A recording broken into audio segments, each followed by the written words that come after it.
I don't got no friends. I don't got no friends. You know what I mean? I got supporters, people on my side and people on the other side.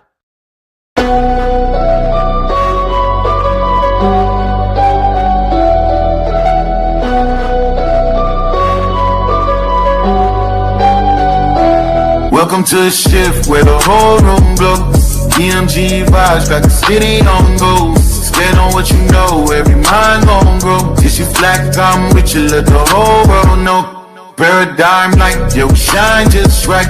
Respect your view even if we don't align right. We can disagree and still keep the love tight. DMG family, we elevate the mind right.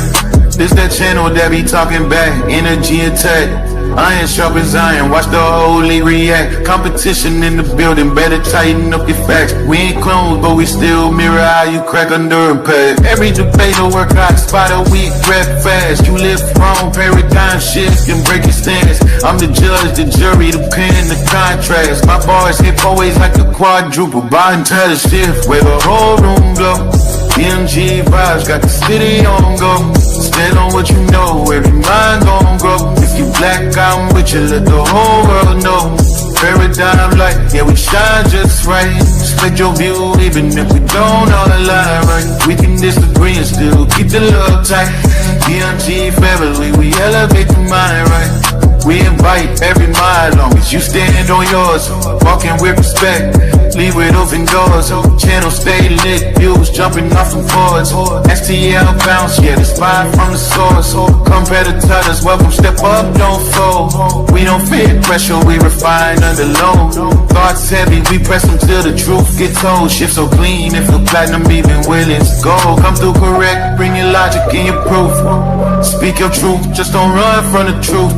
We debate with grace, that's the paradigm groove. Flow so smooth, even turbulence move. Welcome to the shift where the whole room go. DMG vibes got the city on go. Stand on what you know, every mind gon' grow. If you black, I'm with you, let the whole world know. Paradigm light, yeah, we shine just right. Respect your view, even if we don't align right. We can disagree and still keep the love tight. DMG family, we elevate the mind right. Where the whole glow. DMG vibes got the city on low. Stand on what you know, every mind gon' know. If you black, I'm with you, let the whole world know. Paradigm light, yeah, we shine just right. Respect your view, even if we don't align right. We can disagree and still keep the love tight. DMG family, we elevate the mind right. Welcome to the shift. DMG vibes got the city on go. Welcome to the shift. Stand on what you know, every mind gon' grow. Welcome to the shift. If you black, I'm with you, with you, black, I'm with you. Welcome to the shift. We can disagree and still keep the love tight. Welcome to the shift. DMG family, we elevate the mind right. Welcome to the shift. DMG vibe got the city on low. Walk with paradigm shift, keep it real for.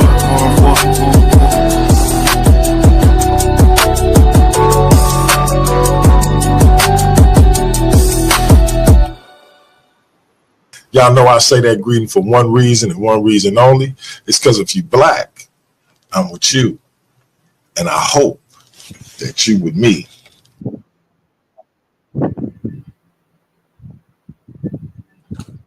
Hey, welcome to Paradigm Shift TV 314. This is your brother, DMG the Poet, a.k.a. Brother Pianki, also known as the infamous DMG. And today we got a powerful show with a powerful topic.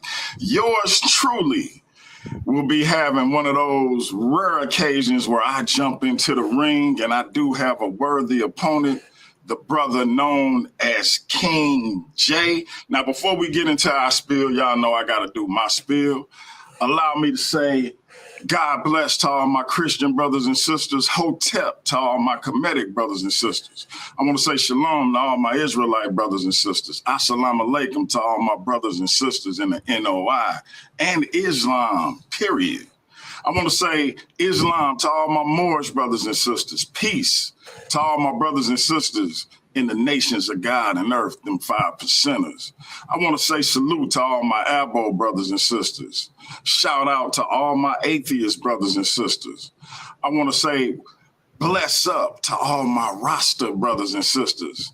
Last and certainly not least, I want to say Jumbo to all the rest of my brothers and sisters all throughout the African diaspora, be it here in the wilderness of the United States of America or beyond. I say that greeting for one reason and one reason only. It's because if you're Black, I'm with you, and I hope that you with me. Our different ideologies should not keep us from uniting. We can have unity without uniformity, and last and certainly not least, we can disagree without being disrespectfully disagreeable. With that being said, my brother King J, please reintroduce yourself to the Paradigm Shift TV 314 audience. Definitely was a grand intro. I feel like that was one of those Shannon Sharp intros, you feel me? But definitely a pleasure to be on the panel, you know what I'm saying, to grace your platform. So definitely it's been you know, a couple days, so supposed to have been here Friday, but you know what happened, so we here now. So an eventful packed day for Paradigm Shift. We have this debate for you. Then follow right up, we have the brothers JJ and Jose with another good topic. So we giving it to you for this Sunday morning. You feel me? Ready to jump into it whenever you're ready to jump into it. No doubt. And this man needs no introduction. He is a legend in the debate community.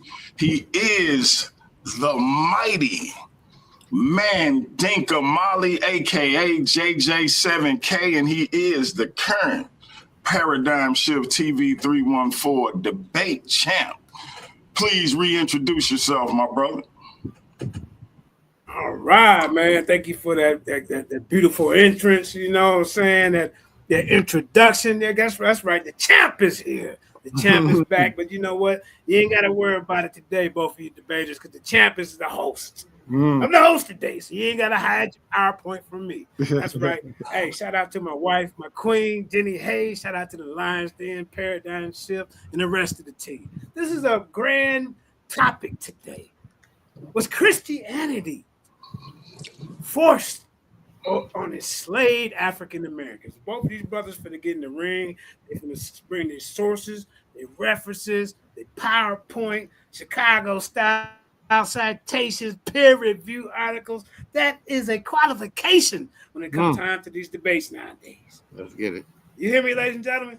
We got two heavy hitters with, you know, these guys, they've been around, but, you know, they kind of jumped off the porch, you know, last year, getting in the ring. So, hey, but they always been intellectuals amongst us. Appreciate that. So, like I said, we're going to let these guys figure this topic out. I'm going to say it once again. Christianity forced enslaved African American. And after this, like I said, we got another powerful goddamn debate.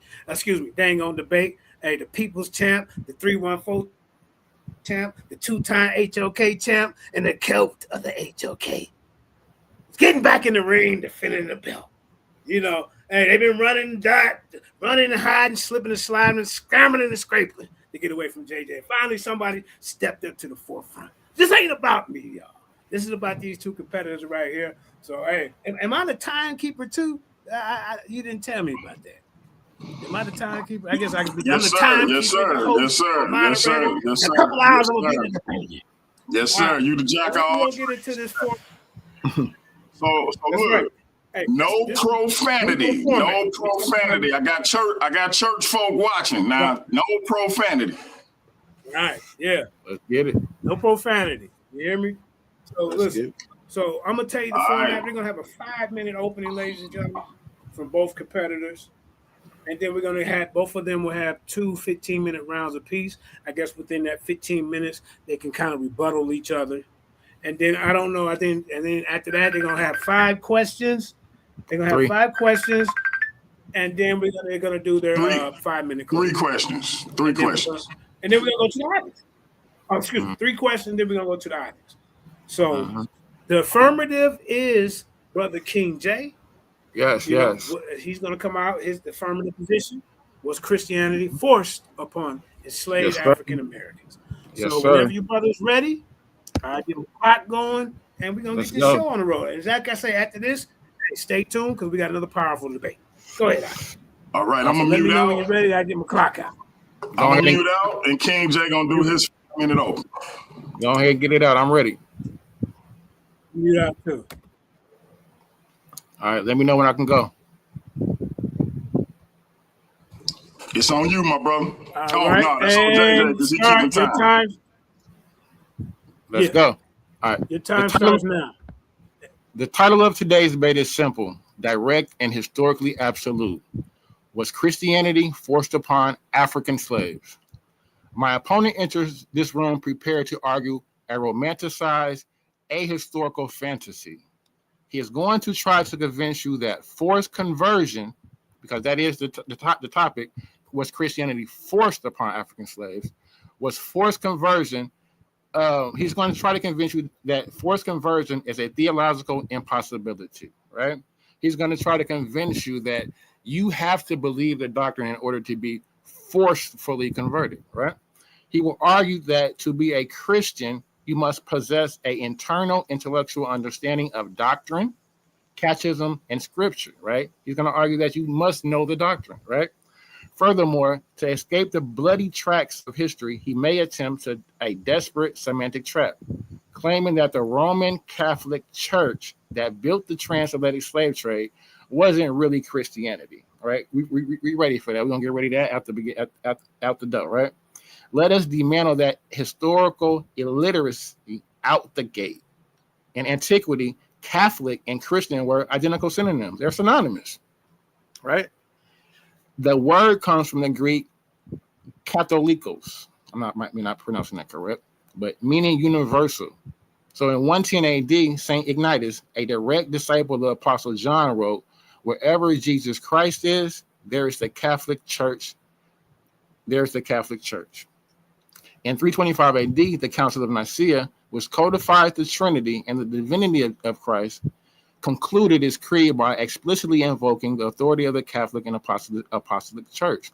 In 380 AD, Emperor Theodosius issued the Edict of Thessalonians, legally mandating that all true believers assume the title of Catholic Christians. So we're establishing here that the Catholic Church is the Christian church, right? In its exception from the beginning, right? If my opponent claims the early Catholic Church wasn't Christian, he rejects the very councils that gave him the Trinity, the creeds, and the New Testament canon itself. The historical record is clear. The church was mainstream Christianity. The Catholic Church was mainstream Christianity, to be exact. And when the empires of Europe initiated the transatlantic slave trade, they didn't break Christian rules. They simply followed the script. The concept of chattel slavery, the legal classification of a human being as a permanent inheritable property, is woven directly into the fabric of the biblical canon. My opponent claims that slave owners had to corrupt the text to justify permanent bondage and the theft of children. He does not know his own book. Let us look at Exodus 21, 2-6. The Bible text explicitly codifies that if a master gives a male slave a wife and she bears him children, the woman and her children belong permanently to the master, and that the slave can be held for life. That's chattel slavery. Let's look at the Leviticus 25, 44-46, which explicitly states your male and female slaves are to come from nations around you. You can buy them, and you can bequeath them to your children as inherited property. This is chattel slavery. Kind of goes into the same Christian scriptures where they say that Christians aren't allowed to enslave other Christians, right? But you're still allowed to enslave the other nations. So this is in your text from the beginning, where it says you can buy them, you can bequeath them to your children as inherited property. You can make them your slaves for life. That's chattel slavery. When the white Christian lawmakers of early America sat down to construct the legal framework of American chattel slavery, they copied the homework of Exodus word for word. In 1662, they passed a law declaring that all children born in the colony would be bond or free only according to the condition of the mother, perfectly mirroring the property rules of Exodus. In 1667, they passed an act explicitly declaring that conferring that the conferring of baptism does not alter the condition of the person as to its bondage. Meaning that just because you're bonded, that you're baptized, doesn't mean that you can't be, doesn't free you from being a 10 slave. minutes remaining. How many? 10 minutes. Sorry. This is my opening. I only got 5. Oh, I'm tripping. Yeah. My fault. Yeah. 3 minutes. I'm so tripping. My fault. Your opening over. You went on for 5 minutes. Yep. You went on for 5. No, that was it. Yeah, 5 minute open. Yep. I caught it right there. Yep. Okay. So that brother came out with his opening. You know what I'm saying? So we're gonna get DMG, the infamous DMG, in the building to do his 5 minute opening. And then we're gonna get to the meat and potatoes. Go ahead, DMG. Let me know when you're ready. Take your screen down. All right. Let me share my screen. You know, I'm a visual person. Let me blow my joint up right quick. Right. Give me 1 second. Yeah, I'm ready. I'm ready. Go ahead and start my time. Now. Go ahead. All right.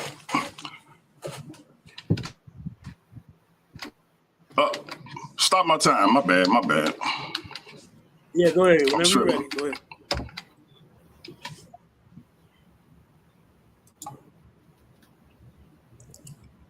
My bad. Hold on.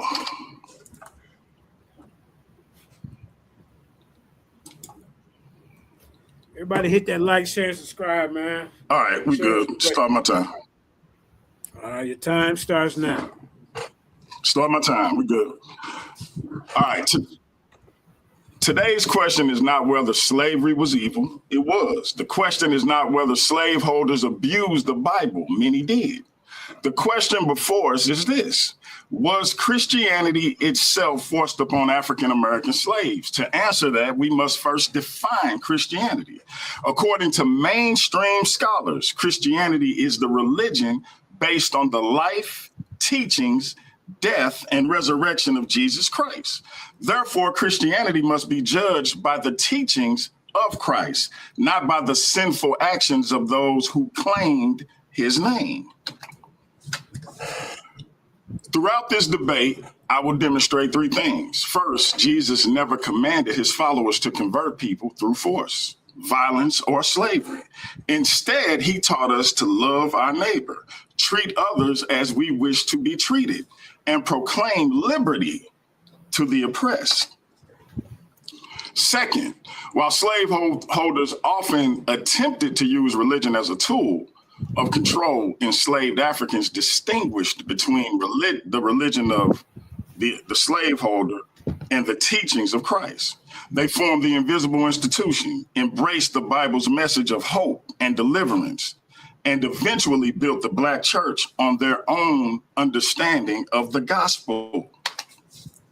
Finally, my opponent must prove not merely that slaveholders forced religious practices, but that Christianity itself, as defined by Jesus Christ, was forced. Those are not the same claim. The historical evidence, the scholarly definition of Christianity, and the teachings of Jesus all lead to the same conclusion. Slavery was forced, oppression was forced, but Christianity itself was not. I'm done. All right. Ladies and gentlemen, this is going to be a powerful debate. Both of you brothers laid out the good introduction to let you know where they're coming from, So I hope everybody taking notes because this is for to edify the body. That's what this is all about. So, King J, you're the affirmative. Let me know. Let me know when you're ready, and I'll start your time, sir. 15-minute rounds. I'm ready. Start me off. Is my screen showing? Right. Yes, sir. Let's get it. All right. So we see here the foundation of chattel property, and we look at Exodus and Leviticus as primary sources. So we open this debate with the most fundamental question of the night: was Christianity forced upon African slaves? To answer that, we cannot look at modern sanitized versions of faith. We must look at the foundational text that architects that the architects of the transatlantic slave trade held in their hands. My opponent's entire defense relies on a popular myth. The myth that white slave holders had to twist, corrupt, or misinterpret the Bible to justify chattel slavery. That is historically. JJ, stop this time. Stop this time. TJ, yeah. I'm on it. Yeah, you're not sharing your screen. That's your introduction. You sharing your screen, but it don't seem like it's moving. Yeah, it's moving. It's not. I'm showing the foundation of chattel. Okay. Yeah. Oh, okay. Good. Okay. Good. You good? My bad. Yeah. I'm reading. Back over. Okay. I'm reading from my notes right now. Yeah. I get it. Yeah. All right. I'll start. But so, are you starting me over? Yeah, I'm starting you over because I interrupted. Go ahead. That. My opponent's entire defense relies on a popular myth. The myth that white slave owners had to twist, corrupt, or misinterpret the Bible to justify chattel slavery. That is historically and textually false. The white lawmakers of Virginia, Maryland, and the Carolinas did not need to invent a single property law. They simply copied the text verbatim from day one. Look at the screen. We are breaking this down into two clear legal mechanisms: the property statutes of the Old Testament that define what a slave is, and the penal enforcement codes of the New Testament that dictated how that slave must behave. So we see here in Leviticus 25, the text does not describe temporary servitude. It outlines the exact parameters of American chattel slavery, buying human beings as commodities, holding them permanently, and passing them down to your children as inheritable assets. In Exodus 21, the text explicitly codifies the destruction of the family unit, declaring that a slave's children belongs entirely to the master. So when we see in master having sex with the female slaves, having children, then those slave children are inherently his for forever. He knew what he was doing, right? So, and when you cross over to the New Testament, in the New Testament, 1 Peter and 1 Timothy provide the psychological handcuffs. They turn physical resistance into a sin against God and explicitly command slaves to bow down to the whip, not just when the master is kind, but specifically when the master is brutal and harsh. From day one, chattel slavery was not a violation of the Christian document. It was a documental requirement. So we see here chattel slavery, the legal reduction of human beings into an inheritable commodity, was woven into the fiber of the Bible, the biblical document from the very beginning. The architects of the American slave codes did not have to invent the property laws. They simply copied the biblical text.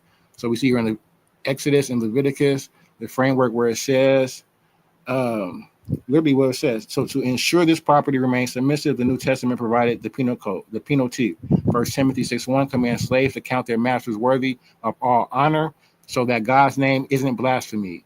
While 1 Peter 2:18 commands total submission, not just to kind masters, but also to those who are harsh. So let's go. I don't know how much time. So we're talking about the definition of the word Catholic. Now that we established that chattel slavery is woven into the very fabric of the biblical. 10 minutes remaining. 10 minutes. We must expose a massive linguistic and historical deception. My opponent is going to try to play semantic games tonight. When I expose the blood, the torture, and the forced conversions executed by the church, he is going to try to say, well, Jay, that was just the Roman Catholics. That really wasn't Christianity. Let us correct the record with raw history of languages and imperial history. The word Catholic comes from the Greek adjective Catholicos, which literally translates to universal according to the whole. When the early church fathers used this term, they weren't describing a small rogue sect. They were defining the one and only legitimate universal Christian body on earth. To be a Christian meant to be a member of the Universal Catholic Church. There was no alternative. So let's jump here to 380 AD, Emperor Theodotus. I didn't make it generic non-denominational faith to state religion under the Edict of Thessalonian. He legally decreed that the title of Catholic Christians belonged strictly to those who submitted to the Bishop of Rome. So let's go. I don't have much time. So we're jumping right here to 110 AD, where primary source is Ignatius of Antioch. So my opponent. So let's go here.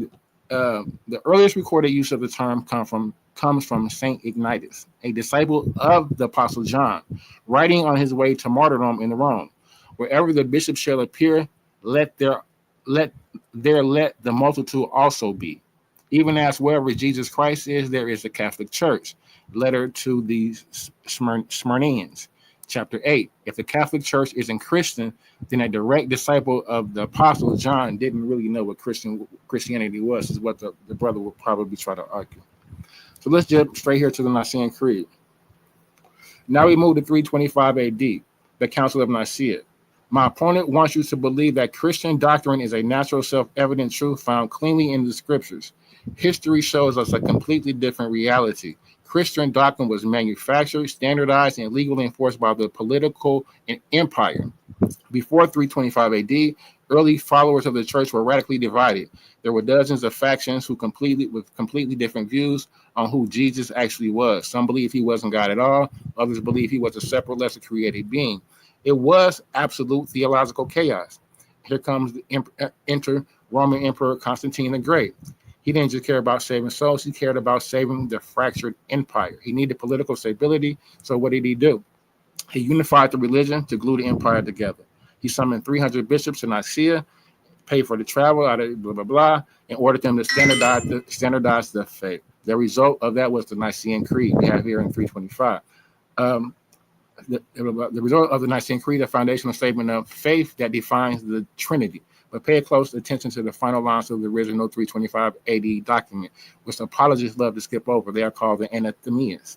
The original creed didn't end with a peaceful amen. It ended with a legal curse. It explicitly stated that anyone who does not say these exact words or who believes a different version of Christ is anathema, meaning cursed or excommunicated and legally marked as the enemy of the state. So let's go. We see this here in the Nicene Creed. Let's go. Just jump because I know we don't have much time. 380 AD, we jump to the Edict of Thessalonians. JJ, let me know when I'm at 5 minutes. The absolute smoke. I will. Yep. The absolute smoking gun of Christian legal history. My opponent wants to pretend that Christianity spread across the world simply because it was a beautiful story that captured people's heart. History tells us a much darker, bloodier history. It spread because it became a mandatory imperial penal law. So let's not let him make this theological, philosophical great picture of what he thinks Christianity should be in his heart, right? We're talking about a mandated law, right? We're talking about laws. In 380 AD, Emperor Theodotus issued the Edict of Thessalonians. This single document legally ended religious freedom in the Roman Empire. It did not just make Christianity legal; it made it compulsory under under penalty of law. Okay, let's go. Look at how the law defines everyone else. If you were a non-Catholic, or if you practiced the traditional ancestral religions of Africa, Egypt, or Europe, the Roman Empire did not recognize your humanity. The edict legally brands you as foolish, madmen, or heretics. And what happens to madmen and heretics under the Christian law? The edict explicitly states that they will face the vengeance of our authority, which we shall impart in accordance with the will of heaven. So they're justifying this. If you're not a Christian, they're legally justifying this, right? In accordance to the will of heaven. This is the birth of institutional forced conversion. This is what we're talking about. The title of the debate was Christianity Forced. This is the birth of institutional forced conversion. The church and the state fused into one machine of terror, right? They use the Roman armies, right? And the church backed them. So let's go. I ain't got too much time for this. But we're talking about this as the primary source. The Edict of Thessalonians is 380 AD. Let's jump into the papal bulls. Now we move from the ancient Roman Empire straight to the genesis of the transatlantic slave trade. My opponent loves to claim that 5 minutes remaining. Thank you.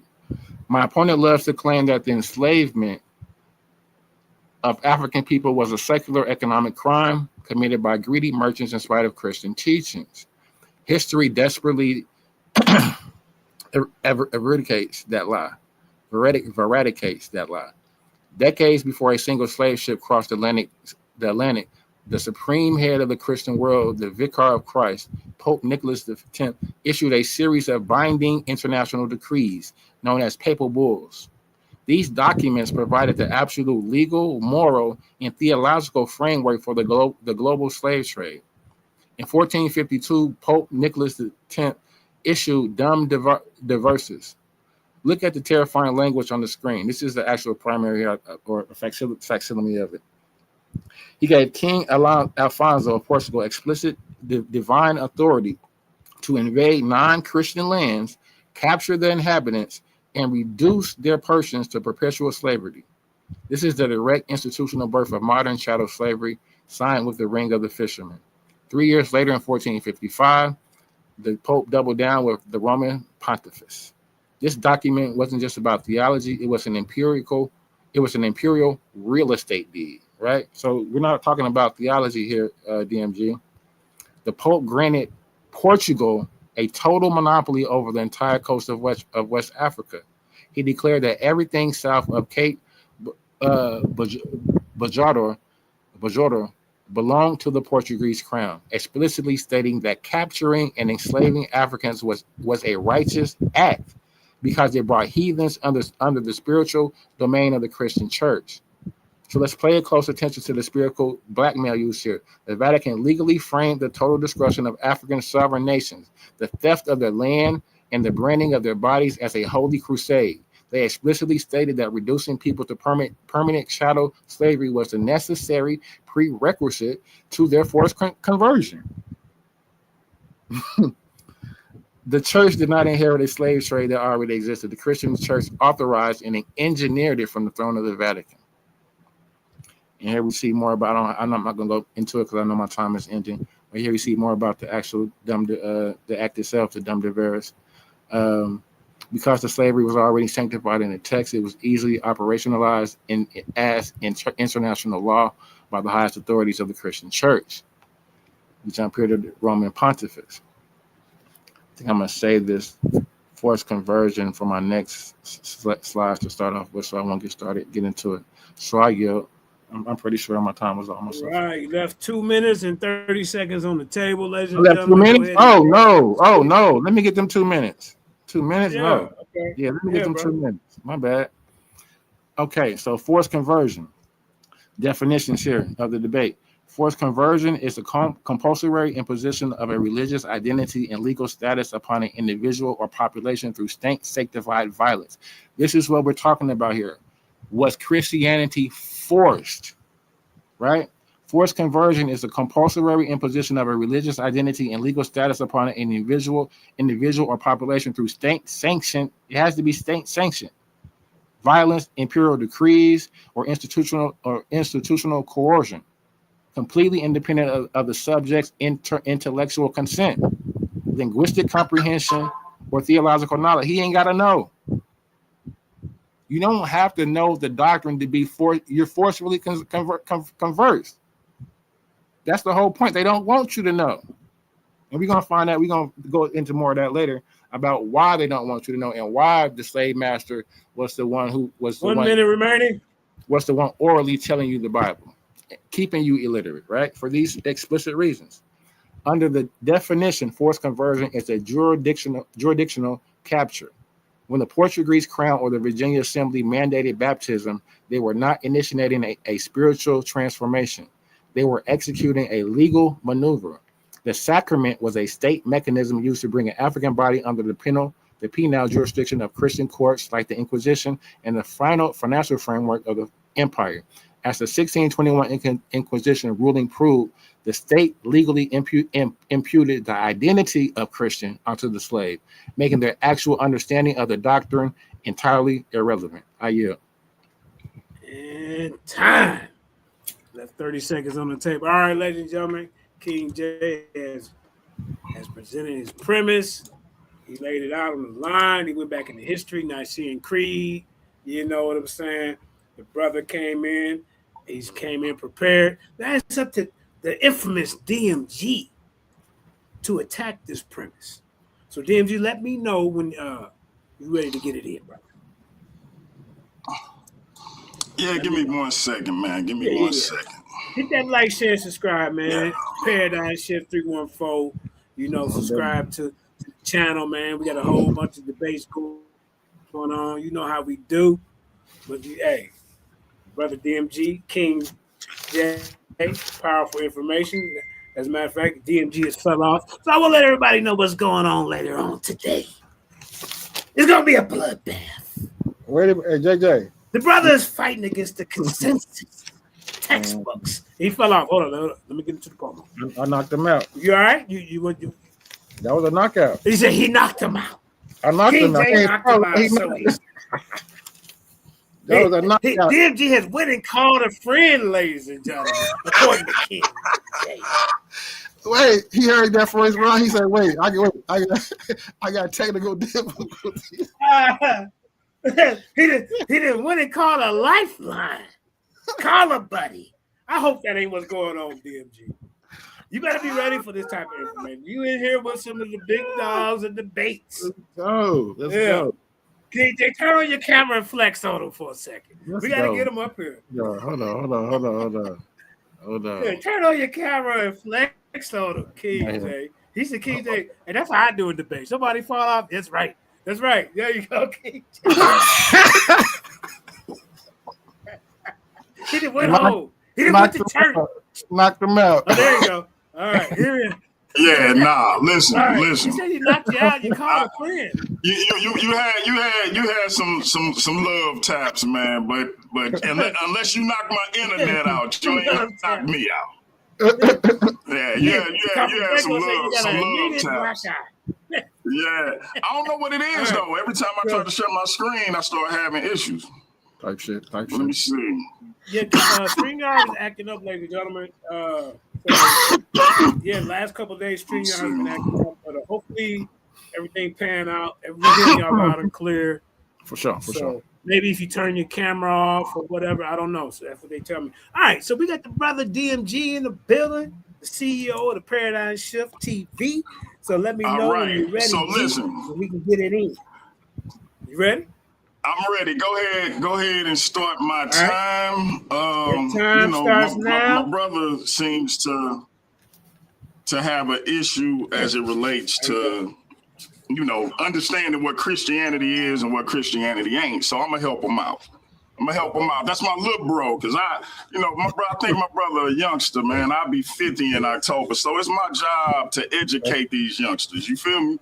So I'm gonna do that. Right. What's Christianity forced on African American slaves? DMG, at 1:28 your time starts. Yes, sir. All right. I appreciate you.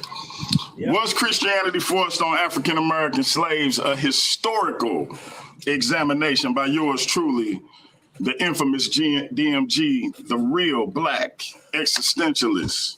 Let's get into it. Here's the central question. According to the scholarly definition of Christianity, was Christianity actually forced on African American slaves? The standard of evaluation.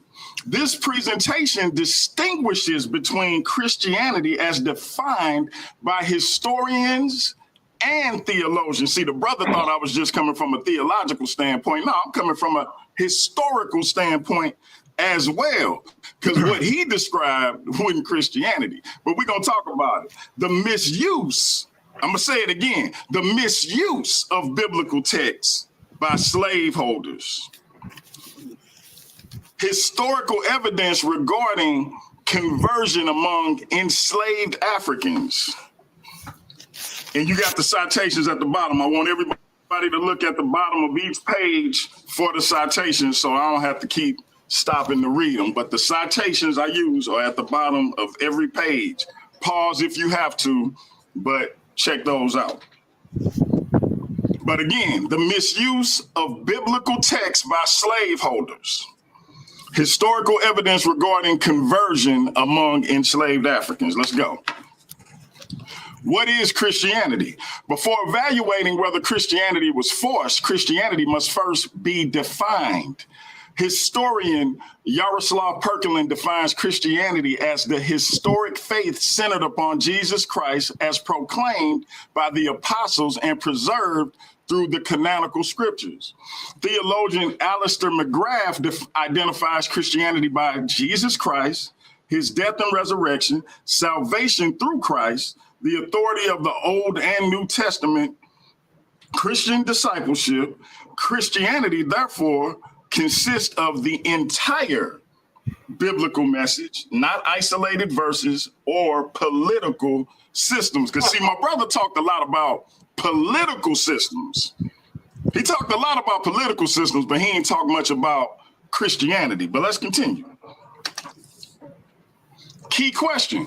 If enslaved Africans were denied much of the scripture, were they receiving Christianities as scholars define it, or only selected biblical verses? Again, citations at the bottom. Slaveholders initially opposed Christian conversion. Historical evidence shows that many colonial slaveholders resisted evangelizing enslaved Africans. Many feared baptism would result in emancipation. Christian slaves might challenge slavery. Christians should not enslave fellow Christians. Albert Roboto notes that many enslavers viewed Christian instruction with suspicion because its legal and social implications. Sylvia Frey likewise documents widespread enslaver resistance during the colonial period. Sources at the bottom. The Virginia Law of 1667. The Virginia General Assembly enacted an act declaring that the baptism of slaves does not exempt them from bondage. The law declared that baptism would not change a slave's legal status.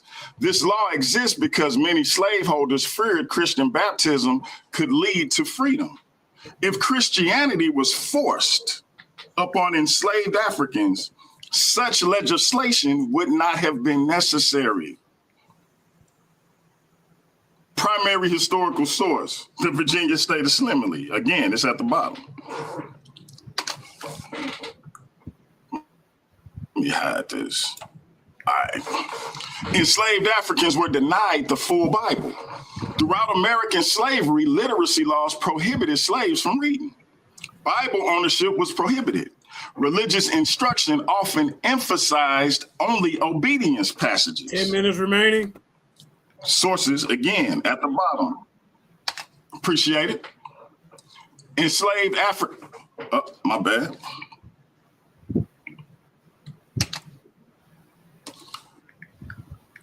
These passages frequently emphasize Ephesians 6 and 5, Colossians 3 and 22, Titus 2 and 9, and minimized Exodus, Isaiah, Amos, Luke 4, Galatians 3 and 28, and Revelations.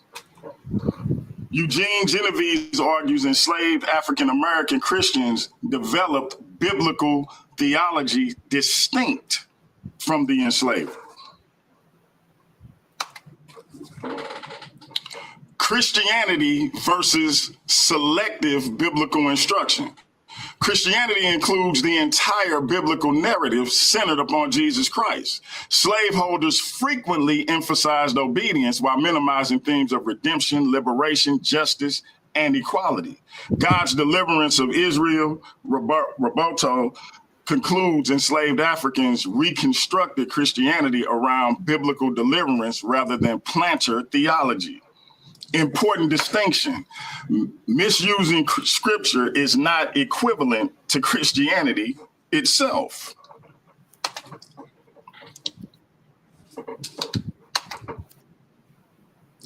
Why is my screen not changing? Hold on. Yeah, it was changed. You need me to stop your time? Stop my time, yeah. Yeah, stop your time. Okay. All right. You got 5 minutes remaining once you start back up. All right, hold on. Yeah, take your time. All right, everybody, hit that like, share, and subscribe. Paradigm Shift 314 in the building. Let's get it.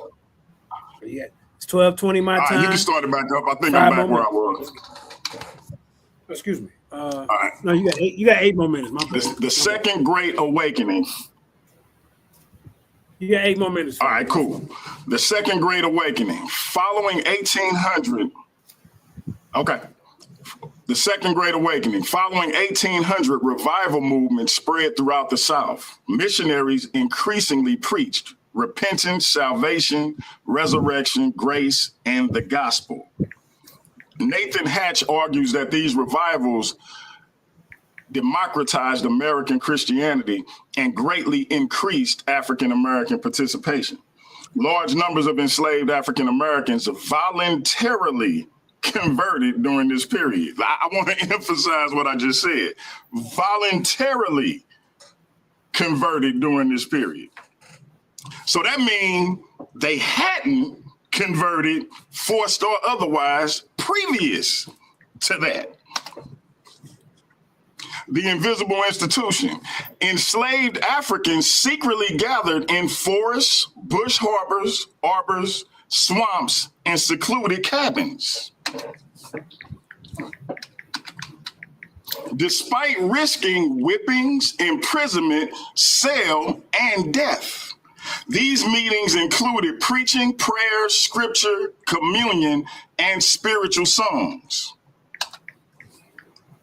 Black Christians used the biblical scriptures to empower themselves. Rather than accepting the enslaver theology, enslaved Christians embraced biblical narratives of liberation. Favorite biblical figures included Moses, Daniel, David, Jesus. Spirituals such as Go Down Moses, Still Away, Swing Low, Sweet Chariot expressed hope, resistance, and faith in divine deliverance. Christianity became a source of dignity rather than oppression. Again, sources is at the bottom. And really quick, as it relates to the invisible institution, again, they went out in the forest and hid to have church service. Now, the brother said Christianity was forced on them. Why would they have to hide to do what was mandatory? If you forcing somebody to do something, they ain't got to go hide to do it. They can do it right in front of you. So that lets you know right then and there that our enslaved African-American ancestors knew the distinction from what the enslaver wanted them to do. 5 minutes remaining. And what the Bible actually instructed them to do. Otherwise, they wouldn't have had the sneak to do it. But anyway, he talked about the papal bulls, manifest destiny, and etc. But let's talk about it in contrast to Christianity. The Dunded verses, 1452, Romanus Pontifex, and understand, I don't speak Latin, so if I'm butchering these words, bear with me. Romanus Pontifex, 1455, Inter Cafetera, 1493, and Manifest Destiny. These were political and legal documents, not teachings of Jesus Christ. I already defined what Christianity is. See, the brother don't know the definition of Christianity, but I'm here to teach him. These were political and legal documents, not teachings of Jesus Christ. That's what Christianity is. I don't know what bro was talking about. These are political and legal documents, not the teachings of Jesus Christ. The New Testament teaches Matthew 23 and 37, love God and neighbor. Matthew 28, 19, make disciples. Acts 10, 34 and 35, God shows no partiality. John 18, 36, Christ's kingdom is not of this world. Galatians 3 and 28, equality in Christ. In 2023, the Vatican formally stated that the doctrine of discovery is not part of the teachings of the Catholic Church. I got sources all down the line. Pause it and look at them and go check them. Check my work. Historical Christianity versus imperialism, colonialism, and racism disguised as Christianity. Let me repeat that. Historical Christianity versus imperialism, colonialism, and racism disguised as Christianity. That's what bro talking about. I'm talking about Christianity. Early Christianity spread primarily through preaching, persuasion, and voluntary conversion, not by military conquest. Many Christian bodies today have repudiated the doctrine of discovery. Historical evidence during Christianity's first 3 centuries, believers spread the faith throughout the Roman Empire despite lacking political or military power. Here's some scriptures for you. Genesis 1:27. Every human being is created in the image of God. Luke 6:27-31. Love your enemies and treat others as you wish to be treated. I don't think that's what the slave owner was teaching our enslaved ancestors. I don't think so. James 2:1-9. Scripture condemns favoritism and partiality. 2 minutes remaining. We got to stop at the 2 minutes. The brother fell off. Hey, it's getting heated up in here, ladies and gentlemen. You hear me? These brothers is bringing it out. First round was very powerful from both of these brothers. King J came out swinging, throwing uppercuts and hooks. Hey, DMG come out on the defense. Hey, coming with his attack. This is very powerful. He said, what they got to hide for, ladies and gentlemen? King J went back to the Nicene Creed. And, hey, these brothers is battling, man. Y'all take heed to what these brothers is teaching and what they're getting out there, man. Don't just be here for fanfare. Edify yourself. Edify the body. This is what this is all about. At the end of the day, there's no winners and there's no losers. Everybody gonna learn something from each person, and everybody get in where they fit in. That's what these debates is all about. And when you have like-minded people, y'all click together and y'all study the information. All right, the brother's back. You got 2 minutes. You know, I apologize, family. He said you got I don't Netro. know if it's StreamYard. I don't know if it's StreamYard. Don't start my time yet, What? JJ.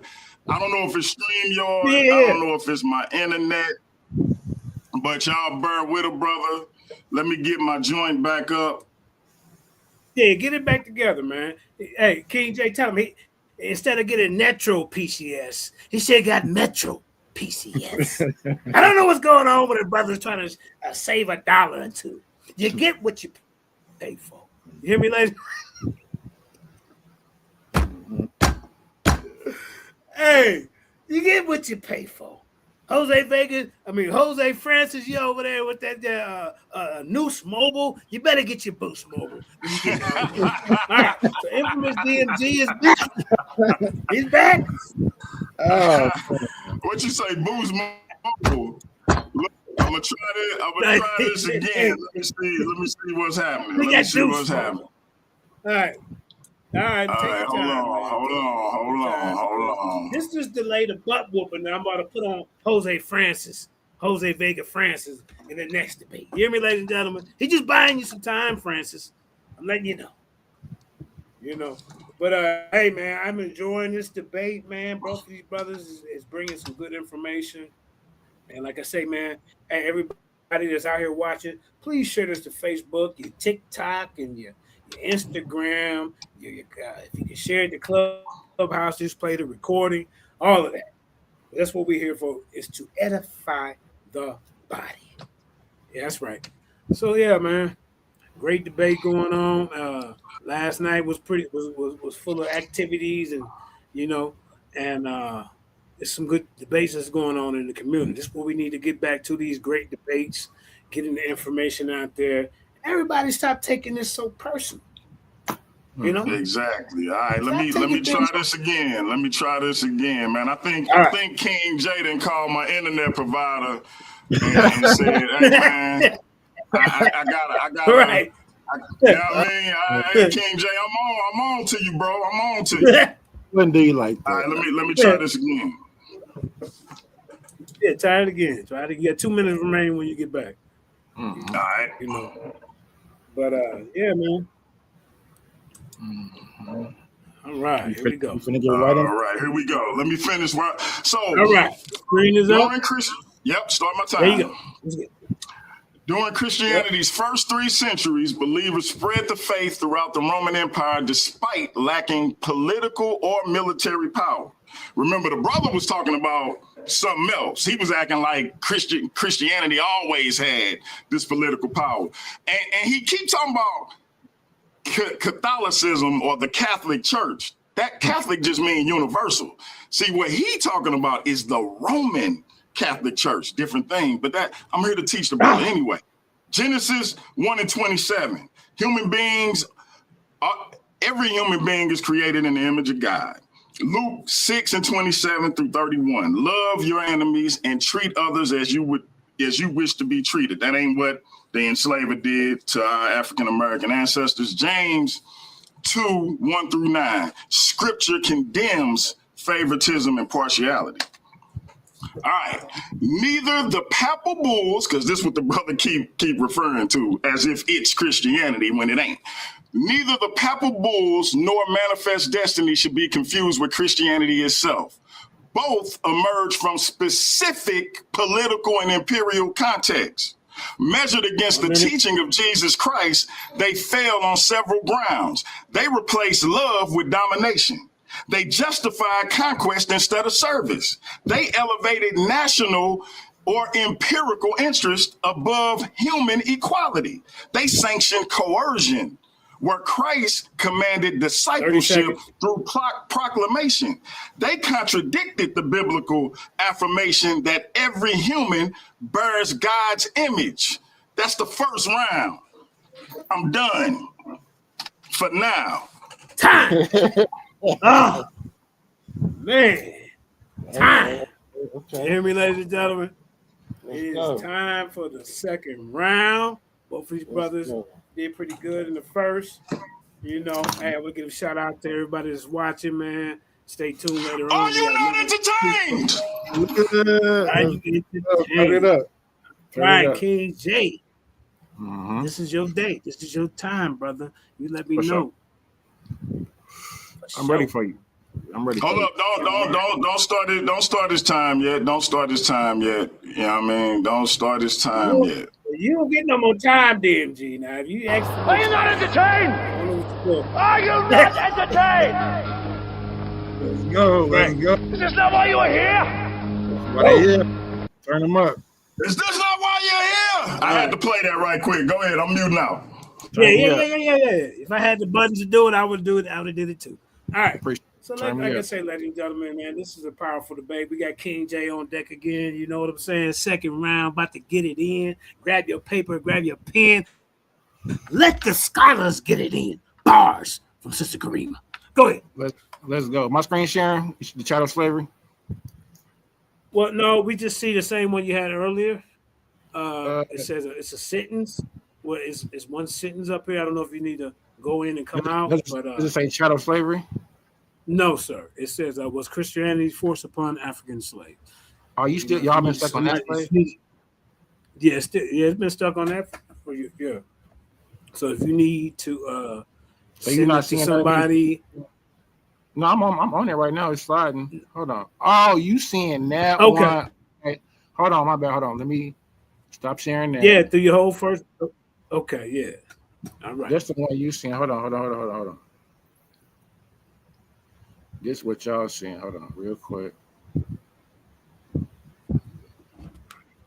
You seeing that? Hold on. Give me 1 second. Yeah. Take your time, man. We got I you. just have to close out real quick.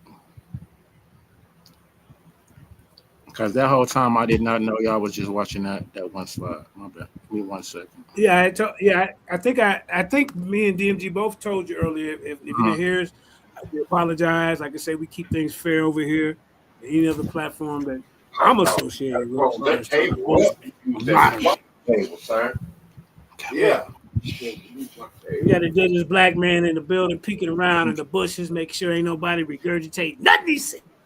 Because he got his pencil, his paper, and indigenous got his pencil and paper writing it down. That's right. Hey, indigenous black man, I'm taking all your teachings, brother. Everything you done ever said, I'm taking it, bro. Now he telling you to your face, indigenous. I'm your student, bro. I'm your student. And guess what? Yara said that he won't smoke with you, and I'll even be able to hold the phone for you because you're gonna get in the ring. You gotta get in the ring, brother. But yeah, we taking a break. King J is getting everything situated. I'm sharing my screen now. This is what I want. My bad. I was presenting wrong. Here we go. Now I'm sharing. Okay, I'm ready for you. Right. Now you seeing different. Now you can. Okay. Yeah, it's coming up. Okay, yeah, you will see like your okay. Yeah. Oh And no, no, no, it's in my stopped. note. Okay. All right, let's go. Peace and love to you from Denver, Colorado. I'm in the Springs. We got to link up. You know, All if right, you turn want me to up. do a live debate or something. All All right, I'm right. ready. I'm ready. Are you gonna blow it up? Uh, Blow I it up a little can't bit, play too much with it. or can DMG do that? Let me see. Yeah, I can't play too much with it, but Okay. All right, you good? Yeah, yeah.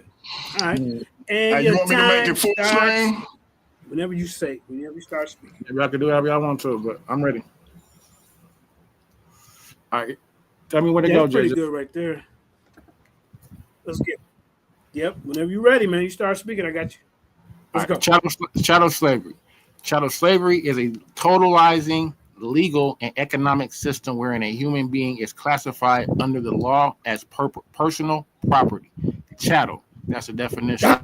Equivalent to livestock or real estate, meaning they can be bought, sold, bartered, taxed, collateralized, bequeathed to heirs in perpetuity, stripping them of all inherent civil, bodily, and human rights. When you marry chattel slavery to the biblical text, you show that the owners weren't inventing a new concept. They were applying Leviticus 25, 44 through 46. Literally, under chattel law, an enslaved person has no legal agency. They cannot choose their clothing, their labor, or their religion. They cannot choose their clothing, their labor, or their religion. Therefore, when the master of the states forces baptism upon them, because that's what the title is, forced conversion, when the master forces baptism upon a piece of chattel property, is no different than branding cattle with the owner's mark. The slave is legally stamped as a Christian to validate the empire's religious identity while remaining a permanent item on a financial ledger. We have traced the laws from the ancient Rome to the steps of the Vatican. Now let's look at the raw. I can just jump from that. Let's go. I don't got much time. So let's go to it. We see here the Elmina Castle, 1483. We have looked at the written laws of the Vatican, and now let's look at the stone and mortar. In 1482, the Portuguese took those papal bulls and materialized them on the coast of Ghana by building the Sa Jorge da Mina, the Elmina Castle. This is the oldest European structure in West Africa, and it was built specifically to process human property. My opponent wants to talk about Christian love and gospel missions. I want to talk about architectural layout. If you look at the physical blueprint, of Elmina Castle, it exposes the absolute undeniable fusion of the Christian worship and the industrial mass human torture. The Portuguese builders built a Catholic chapel directly in the center of the Catholic courtyard. Pay attention to the attention of the spatial relationship of this building. The chapel sits directly on top of subterranean dungeons. While the Catholic priests were upstairs singing high mass, chanting hymns, and thanking the Christian God for the safe voyage, thousands of our ancestors were packed like cattle directly beneath their feet in pitch black, suffocating vaults, standing in their own feces, vomits, and blood. Before those ancestors were marched before the infamous door of no return to be loaded onto the ships, they were dragged into that courtyard under the direct supervision of the church. They were branded with red hot irons carrying the mark of the cross or the Portuguese crown, and they were forced into the water for a mass assembly line baptism. They were processed as heathens and stamped as Christian assets. Elmina Castle proves that the chapel did not just ignore the slave dungeon, the chapel was supported by it. So here we go to a couple primary sources. We can look at William Bozeman's first-hand account. William Bozeman was a Dutch a chief factor for the West Dutch Indian Company. Spent 14 years on the Gold Coast, based out of Elmina. His neighboring force, his letters published in 1704. And here's the description: when the slaves came from Wada, and any other, Garfield loves that Wada. When these slaves come to Wada or any other place on the coast, they were put into a booth or prison built for that purpose near the beach. All of them together, and when they were disposed to buy them, they were brought out into a large plain where the surgeons examined every part of them to the smallest member to see if they were sound or good. Right? The invalids were thrown out. The remainder were forced to be branded on the beast with the red hot iron, marking them with the arms of the name of the company. This done, the slaves are returned to their prison where they are kept at the company's charge, relocking them up under the ground in their dungeons where they remain until the ships are ready to receive them. That's the primary source. This is the baptism mandate before shipment. Jean Barbat, a French commercial agent who made voyages to the West Africa, he's a priest. The Portuguese priests in the castles made it their business to baptize the slaves before they were shipped off to Brazil to make them Christians. Though they knew nothing of the language or the religion they were being initiated to, the priests received a piece of Christian piece of 8 currency for every slave so baptized, which made it very diligent in a office looking at it as a very holy work. So the summary of the Elmina pipeline, the capture of the descent captives of the interior were marched to Elmina, forced down the subterranean cells directly beneath the chapel. They were brought into the courtyard, inspected, stripped naked of identities, and branded with searing iron. To satisfy the papal mandates rooted in the Romanus Pontifex, they were subjected to a rapid force baptism, often right in the middle of the courtyard. They were funneled back through the dark corridors to the door and returned, exiting through the castle and directly where the ships were manning. And here we see here's a primary source of the forced baptisms. These are literally the priests baptizing those African slaves in West Africa, I believe, off the Angola coast. These may be weighted about, I believe this is actually Angola. And we see that some of the soldiers in the back forcing them to. So this is a literal forced conversion, right? And this forced conversion happens before these slaves even get to America, wherever they're going. So the forced conversions happens before they even get to where they're going, right?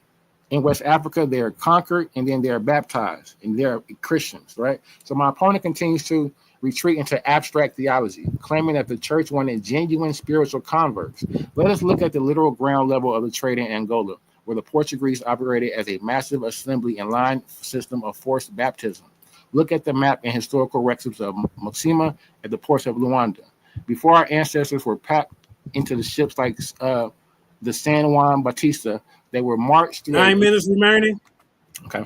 They were marched through a brutal formalized processing center. They were not given Bibles. They were not taught anything. They were processed like cattle. So let's jump through. So here we go. I don't got much time. I want to get this out. So I'm going to jump past the 1619 Jamestown 30. I want to get this primary source. So this primary source here is Cartagena Inquisition to 1621. So my opponent is desperate to define Christianity as an eternal choice of the heart, but the supreme legal and theological authorities of historical Christianity laughed at the idea. They established a mechanism of pure mechanical, purely forced conversion. I point you to the actual Inquisition archives from Cartagena in 1621. An enslaved African man named Juan was arrested for practicing his ancestral spirituality. Like my opponent, Juan argued that he couldn't be a heretic because he wasn't really a Christian. He testified that he was kidnapped, dragged onto a slave ship, and had water thrown on his head. He told the inquisitors, I did not know what they meant by their words. I did not understand the laws and the language, and I did not even know what the water poured on my head meant. And what did the Christian court rule? They ruled that his complete ignorance was totally irrelevant. They ruled that once the physical ritual touched his body, a legal stamp was placed on his soul, making him a subject of the Christian authority forever. My opponent claims you need to know the doctrine to be a Christian, but the inquisitors, the very guardians of the doctrine, ruled that the forced ritual overrode the mind. They treating Christianity exactly as an imperial penal law, and they tortured and prosecuted Juan as a Christian anyway. So that's going to be a question to my brother, and so you might want to write it down, because the brother had the same exact argument that the brother DMG is arguing. If knowledge of doctrine is required, why did they torture and persecute this Juan fella in 1621 for the same exact reason? It's like running a stop sign, right? And when you go to court, telling the judge you didn't know the law, you didn't know that you couldn't run a stop line, he's still gonna give your ass a ticket. This is history, absolute. Christianity wasn't chosen by the African slave. It was legally stamped upon them. And that is the conversation, and that is the title of the debate. Was Christianity forced upon the African slave? And I'm showing you primary source after primary source. So the record here in English translation, it says this. He said in his defense that he was not, nor had he never been a Christian, alleging that when they put him on the ship in Guyana, they through the water, they baptized him without him understanding the language or the laws or knowing that what the ceremony meant. What did the court say? 5 minutes remaining. The court ruled that because the material water and the Latin formula had physically occurred, that he was legally a Catholic Christian, subject to the penal jurisdiction, making his internal mind or lack of consent entirely irrelevant. Remember, DMG, these are slaves. They don't have no consent. He was subsequently sentenced to public shaming and penitentiary punishment as a heretical Christian.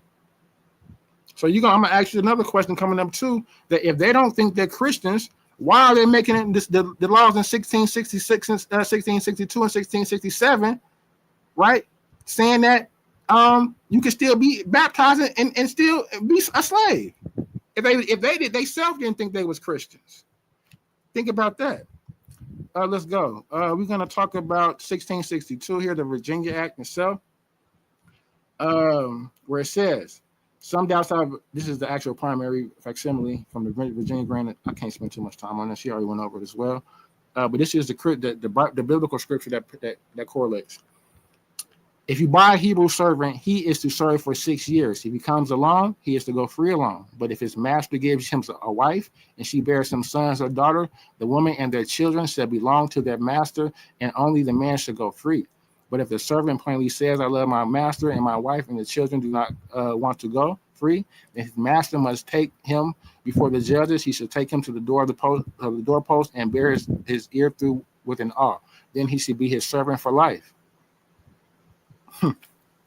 Property rule follows the mother in Exodus 21. The law states that because the master owns the mother, the woman and her children shall belong to her master. That's the Bible. In the Virginia Act of 1662, the Christian lawmakers codified the exact same rule. The child is bond or free only according to the condition of the mother. Christian enslavement in Christian, your opponent wants to, that Christianity doesn't allow the timeline of enslavement of another human being, but Exodus 21 explicitly lays out the legal framework for how a master can hold a person for life within the religious covenant community. So he's trying to, don't let the brother talk about what his theology of love is, but we're talking about what the actual biblical text says and how it's actually codified it into law. So let's jump around because this is my last two. So I want to go out. I need to close. I'm gonna close with the 1740 Negro Act. My opponent claims that African slaves voluntarily abandoned their traditional African religions out of sincere intellectual preference for Christianity. Let us shatter that illusion with the penal codes of the South. Look at Section 36 of the South Carolina Negro Act of 1740. Following the Stoner Rebellion, the Christian colonial legislature did not pass laws engaging theological debates with African traditional practitioners. Instead, they weaponized it for the physical law. They explicitly criminalized the possession or use of drums, horns, or other loud instruments. Why does this matter? Because in West African cosmology, the drum is not a casual musical toy. It is a sacred, literal heartbeat of the religion. It is a tool used to communicate, to channel the ancestors, and to perform the sacred spiritual rites. By legally outlawing the drum under heavy financial penalties and corporal punishment, the state performed a physical, systematic liquidation of African spirituality. When you combine the 1740 ban of African drums with the 1740 mandate ordering masters to provide oral Christian instruction, the trap becomes visible. 2 minutes. You violently strip a population of their sacred instruments of their ancestral faith. You make practicing their old traditions an act of criminal subversion, and you leave them with no other legal outlet to gather or express their humanity except to sit in a white man's church balcony and to look at a white man's book. That is not an intellectual conversion. 1 minute remaining. It is a legal and psychological siege that forced a captive population into a Christian math just to survive. And we see here the actual primary text. We'll jump here to the end. We have the Master's Manual of Charles Colcock Jones in 1842, where he gives the instruction to the slave masters of how Christianity would be a good tool to forced submission on the plantations. So I'll yield with that. All right, ladies and gentlemen, we are at the bottom of the second round. Brother DMG is coming back with his information. King J came out swinging harder in this round, man. DMG, you got some things that you need to deal with. Let's go. Let me know when you're ready. All right. Can everybody hear me? Can you hear me? Yeah. Can I be heard? Yeah. Let me know when All you're right, ready. start my time. All right, let's get it. 12:52. I'm ready. 2-minute mark on my clock. Let's get it. All right. So, like I said, I'm a rehash something from the last round. Again, the brother keep talking about these political stances. He ain't showed me a scripture yet. Again, neither the papal bulls nor manifest destiny should be confused with Christianity itself. Both emerge from specific political and imperial contexts, measured against the teaching of Jesus Christ. Again, that's what Christianity is, the teaching of Jesus Christ. They fail on several grounds. They replaced love with domination. They justified conquest instead of service. They elevated national or imperial interest above human equality. They sanctioned coercion, where Christ commanded discipleship through proclamation. They contradicted the biblical affirmation that every human bears God's image. Let's talk about it. Love your neighbor as yourself. You shall love your neighbor as yourself. Matthew 22:39. What's the context? Jesus identifies this as the second greatest commandment. Alongside loving God, chattel slavery treated human beings as property rather than neighbors deserving equal dignity, making such treatment incapable with this command. Number 2, the golden rule. Whatever you wish that others would do to you, do also to them. Matthew 7:12. What's the context? This is one of Jesus' clearest ethical principles. No slaveholder would willingly choose to be kidnapped, sold, beaten, or permanently enslaved. Applying the golden rule undermines the moral justification for chattel slavery. Human equality before God. You are not to be called rabbi, for you have one teacher, and you are all brothers. That's Matthew 23:8. What's the context? Jesus teaches that his followers are fundamentally equals under God. Chattel slavery depended upon permanently dividing humanity into masters and property, often based on race. Come on, man, this ain't Christianity that this brother talking about. Number 4, freedom for the oppressed. He has sent me to proclaim liberty to the captives, to set at liberty those who are oppressed. That's Luke 4:18-19. The context, quoting Isaiah, Jesus announces his mission as one of liberation and restoration. While this passage includes spiritual liberation, it also echoes God's concern for those living under oppression. Number 5, greatness means serving others. Whosoever would be great among you must be your servant. For even the Son of Man came not to be served, but to serve. Mark 10:14-45. Context, Jesus reverses worldly power structures. Rather than commanding others for personal gain, leaders are to serve sacrificially. This ethic is fundamentally opposite to chattel slavery, where masters exercise coercive ownership over others. Context of slaves, obey your master. The brother liked to talk about that particular Let's get into it. What's the context of slave obey your master? The verses most often cited are Ephesians 6:5-9, Colossians 3:22 and 4:1, 1 Peter 2:18-25.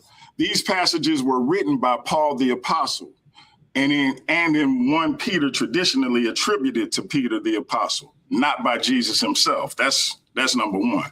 But what's the historical context?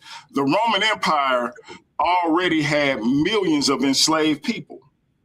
Christians were a small, often persecuted minority with no political authority to abolish slavery. The apostles therefore instructed believers on how to live faithfully within existing social institutions rather than calling for immediate political revolution. The instruction, slaves obey your master, addresses people who were already enslaved. It does not command Christians to enslave others or endorse the creation of a slave system. Just as importantly, the same passages place serious obligations on masters. But you ain't gonna hear the brother talk about this. But let's talk about what it says masters should do to their slaves. Let's talk about how it say masters should treat their slaves, because you ain't gonna hear this from the brother. Ephesians 6:9, Paul also tells masters, treat your slaves justly and fairly, knowing that you also have a master in heaven. I just gotta ask y'all in the audience, do you think the enslaver treated our ancestors justly and fairly? Because that's what the Bible say. That's what Christianity say do. Colossians 4:1, these commands undermine the absolute authority masters claimed over slaves by placing both master and slave under the same Lord. Let me give it to you one more time, just in case you missed it. Just in case you way in the back and didn't hear me.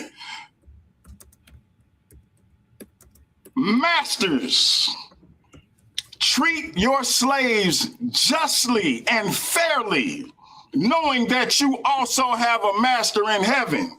See, I hear a lot of people who say Christianity was forced on our ancestors, quote, slaves obey your master. But I don't never hear them quote this. Masters, treat your slaves justly and fairly, knowing that you also have a master in heaven. So even under the constructs of slavery, which was wrong, you ain't supposed to do to them what they did to our ancestors. Why this does not fit American chattel slavery, the system of American chattel slavery differed significantly from the slavery addressed in the New Testament, because it was categorized by race-based hierarchical lifelong slavery, legal treatment of people as property, kidnapping and trafficking of free people, family separation, denial of literacy and religious freedom, severe corporal punishment, and dehumanization. It wouldn't Historical conclusion. The historical evidence demonstrates slaveholders often resisted evangelizing enslaved Africans. They ain't want them to be Christian. The Virginia Act of 1667 reveals planters feared surrounding baptism. Fears, I should say, surrounding baptism. Enslaved people were frequently denied literacy and complete biblical canon. The Second Great Awakening produced widespread voluntary conversions. Secret worship in the invisible institution reflects sincere religious commitment, because it wasn't happening before that. African Americans transformed Christianity into the theological foundation for the Black church, abolitionism, and later the civil rights movement. Conclusion. While slaveholders often manipulated biblical passages to justify slavery, the historical evidence does not support the claim that Christianity itself, as historically defined by the person of Jesus Christ, the complete biblical canon and the core doctrines of the Christian faith, was simply forced upon African American slaves. See, the brother brought up that they wouldn't taught nothing. He said that out his mouth. Go back and rewind it. He literally said they wouldn't taught nothing. So if you don't teach a person something that got to do with this doctrine you're supposed to be forcing on them, how could they in any form or fashion actually be that thing? You could tell somebody they something all day long, but if you don't actually teach them that thing, how to be that thing, then they can't be that thing. He said that the brother that got kidnapped and was arrested for practicing his indigenous faith, and he like, hey man, I don't know what you're talking about. I never became a Christian. And they beat him and tortured him, and they said it don't matter that you never converted. Again, that ain't Christianity, because Christianity can't be forced. And anything other than that ain't Christianity. It don't qualify. See, the brother want to frame Christianity as something it ain't. He want to frame imperialism, colonialism, racism, and nation as Christianity. That ain't Christianity, player. Christianity provides you with a choice. By his own admission, our ancestors didn't have one. 5 minutes remaining. The historical evidence demonstrates that enslavers misused and distorted scripture. But the misuse and distortion of Christianity is not Christianity itself. Enslaved African Americans were not handed the historical Christian faith. They had to obtain it for themselves and ultimately make it their own through the full biblical text and witness. History supports that distinction, as did those very enslaved African Americans. See, if you read the slave narratives, they tell you that they drew a line of demarcation. See, King J can stand over there with a retrospective view all he want to, but the people who actually went through this thing tell you they drew a line of demarcation between what the enslaver was doing and what they discovered for themselves. But we supposed to believe King J.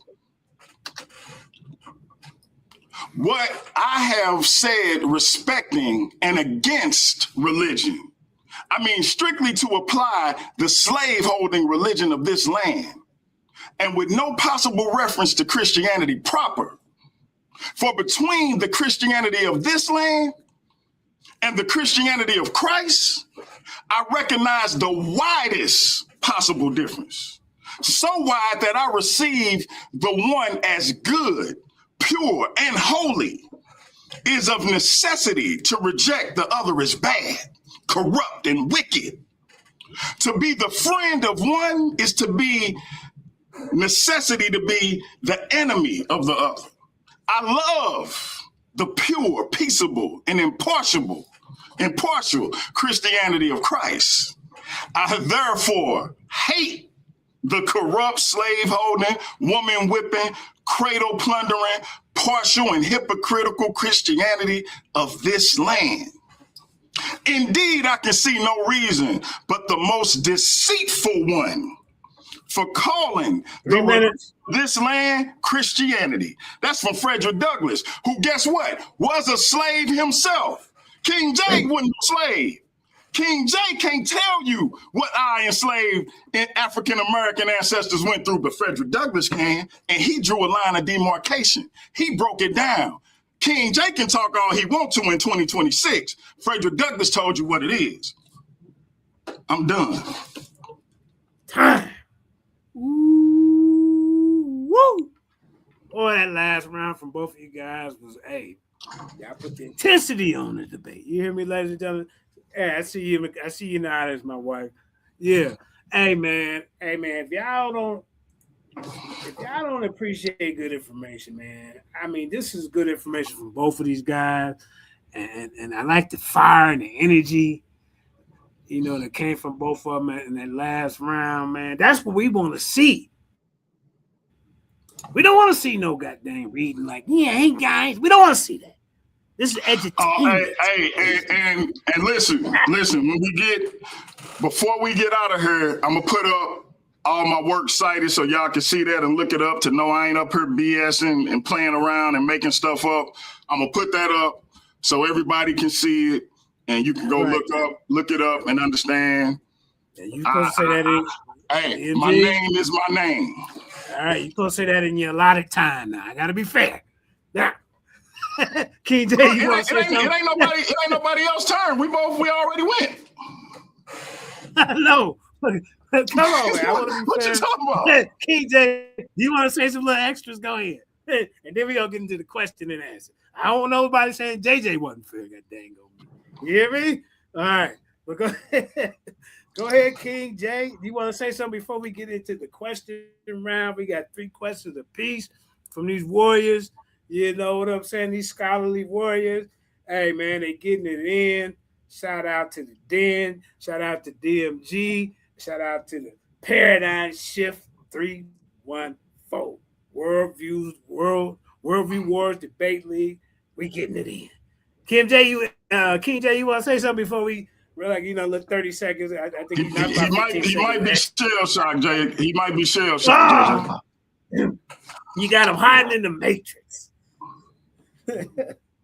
Uh-oh. All right, well, King J, I guess I don't know what you're doing over there, man. I gave you the opportunity. Oh man, he's shell shocked, bro. He's shell shocked. He can't even hit the unmute button. He gone, bro. That's what he did to you when you fell off. So hey, second round. No, I wouldn't. I came back in. My internet dropped. I know, but he was doing the same thing. That's a debate. Yeah. He right here. He right here and can't respond. I got dropped off on the internet. He right here and can't respond. No. Actually, something got to be going on. King J, you there? I bet. No, I'm here. Okay. Whole time. I thought I was. All right. Hey. Yeah, look. He said he put you on life support for a second. I don't know what's going on. Look, he's so confused. He's so confused. He thought he was unmuted. All right, man. Hey, it's all fun. All fun. Go ahead, KJ. I'm just messing with you, bro. I'm just messing with you. He did the same thing to you. Hey, indigenous black man. Yeah, that's cool with me, bro. Gone. Hey, JJ, give indigenous black man my number. Okay. I'm gonna call you on the payphone. Oh yeah, here we go. My bad. Yeah, I have my. I'm messing with you. Me and the whole time I'm talking. Me and indigenous yesterday. What up, KJ? Me and indigenous. We had an olive branch, so we're gonna get back teaming up. All right, King J, we're gonna start with you. You got 5 questions or 3 questions, my brother. How long do you get to? I think we're gonna give you at least 2 minutes to answer it or something like that. But yeah. So King J, the first question is on you. Unless you want him to go first, since you went first. How y'all want to do it? You got 3 questions. Hold on, I'm gonna pull up my questions. Okay. Real quick. Everybody hit that like, share, and subscribe, man. We got some more powerful debates coming up. Stay tuned later on today, 4:30 Eastern Standard Time. The goddamn on Paradigm Shift 314 champ will be defending his belt. Did the ancient Kemetics practice retainer sacrifices? You in some trouble, Jose Vega. Francis. You in some trouble, sir. You in some trouble. You better have everything, your I's dotted and T's crossed, everything. I'm not here to play with you. Like these brothers. They ain't playing with each other. You better be ready to battle, sir. All right, go ahead. So my first question is this. So question 1, right? In regards to the biblical law, Exodus and Leviticus, right? So when Leviticus 25:44-46 explicitly commands that you can buy human beings from the nations around you, pass them down to your children as inherited property, and keep them as slaves for life, right? And when Exodus 21:4 legally decrees that if a master gives a slave a wife and the mother and her children belong permanently to the master for life, my question to you, DMG, is this. Was the American chattel slave system of 1662 and 1667, were they violating biblical law, or were they actually enforcing it? Well, I would say one, that's a law specifically for the Israelites. That ain't got nothing to do with nobody else. So how another people could superimpose laws specifically for the Israelites over what they doing, I don't know how you could justify that, number one. Number two, what the Bible is describing and what was done to our ancestors still don't justify what was done to our ancestors. So to me, it's a moot point because that was for the Israelites. So it's they don't have anything to do with each other. The text that the Leviticus text and Exodus text in the biblical canon today don't have anything to do with. They weren't using that law, that text. What do you mean it don't have anything to do with it? Who was using Is that that your text? second question? Oh no, okay. Hold on, real quick. Okay. So no follow up. Is that part of this is your second question? No, Okay, go ahead. no. All right. Second question is this.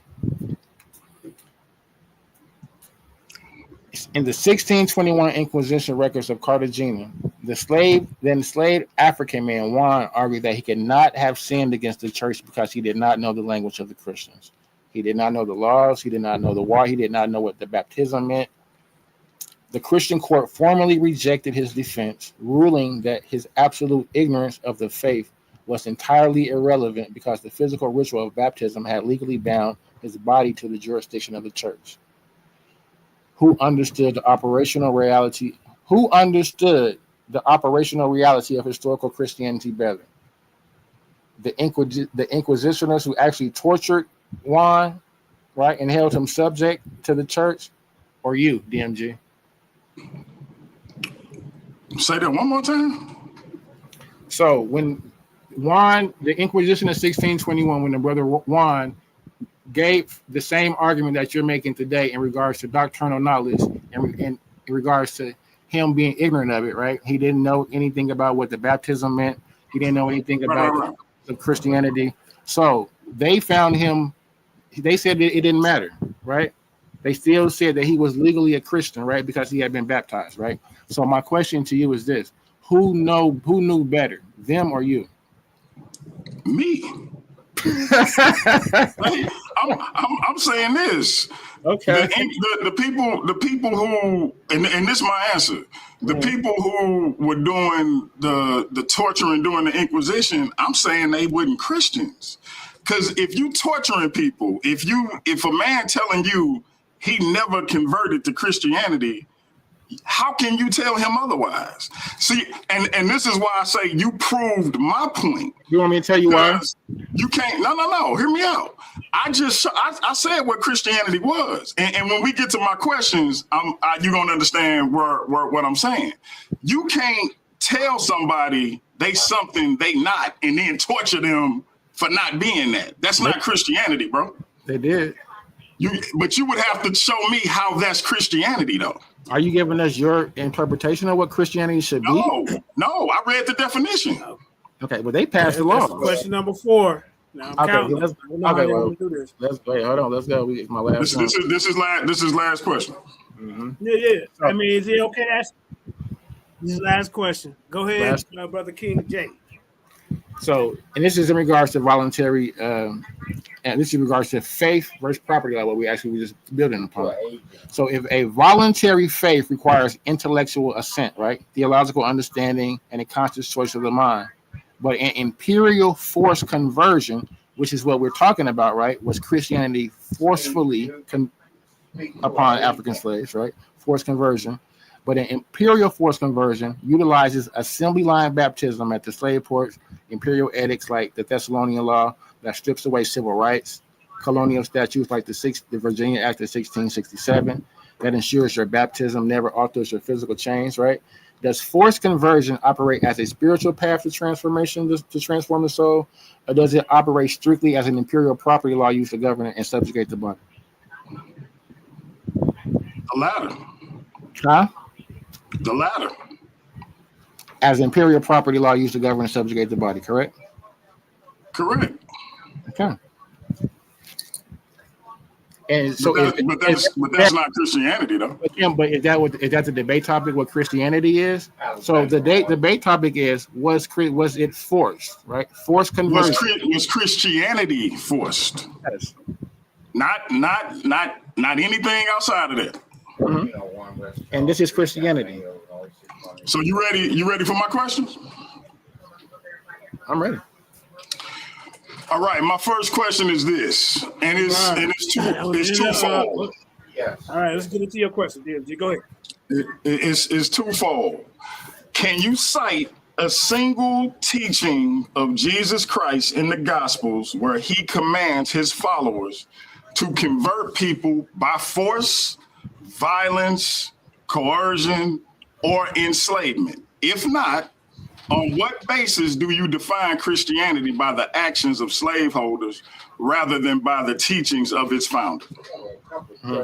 I think you started with a false premise in thinking that Christianity was the teachings of Jesus Christ. Jesus did not create. Jesus didn't come to destroy the law. He came to fulfill it. So he didn't create a new law.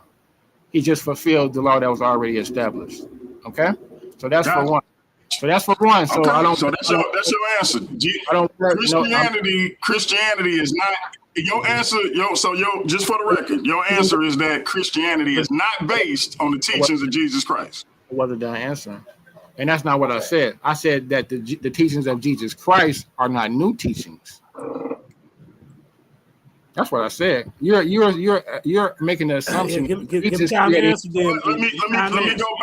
me go back and let me ask that one more time.